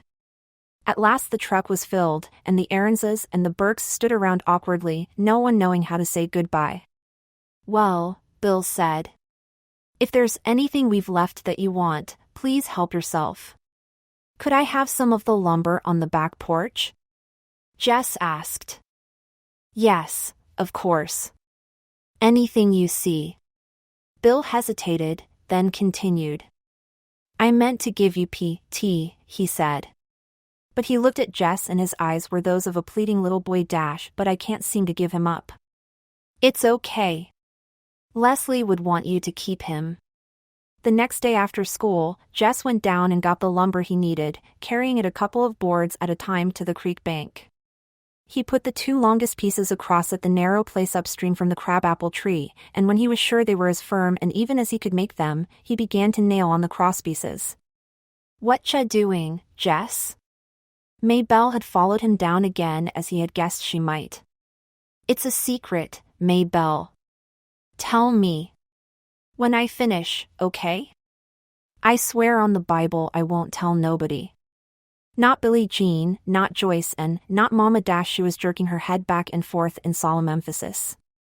Oh, I don't know about Joyce, Anne. You might want to tell Joyce and sometime. Tell Joyce and something that's a secret between you and me? The idea seemed to horrify her. Yeah, I was just thinking about it. Her face sagged.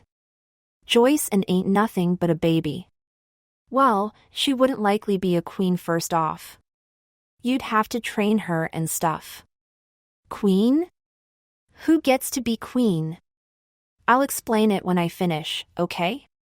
And when he finished, he put flowers in her hair and led her across the great bridge into Terabithia, which might look to someone with no magic in him like a few planks across a nearly dry gully. Shoo, he said. Look. Where? Can't you see, he whispered. All the Terabithians standing on tiptoe to see you. Me? Shoo, yes. There's a rumor going around that the beautiful girl arriving today might be the queen they've been waiting for.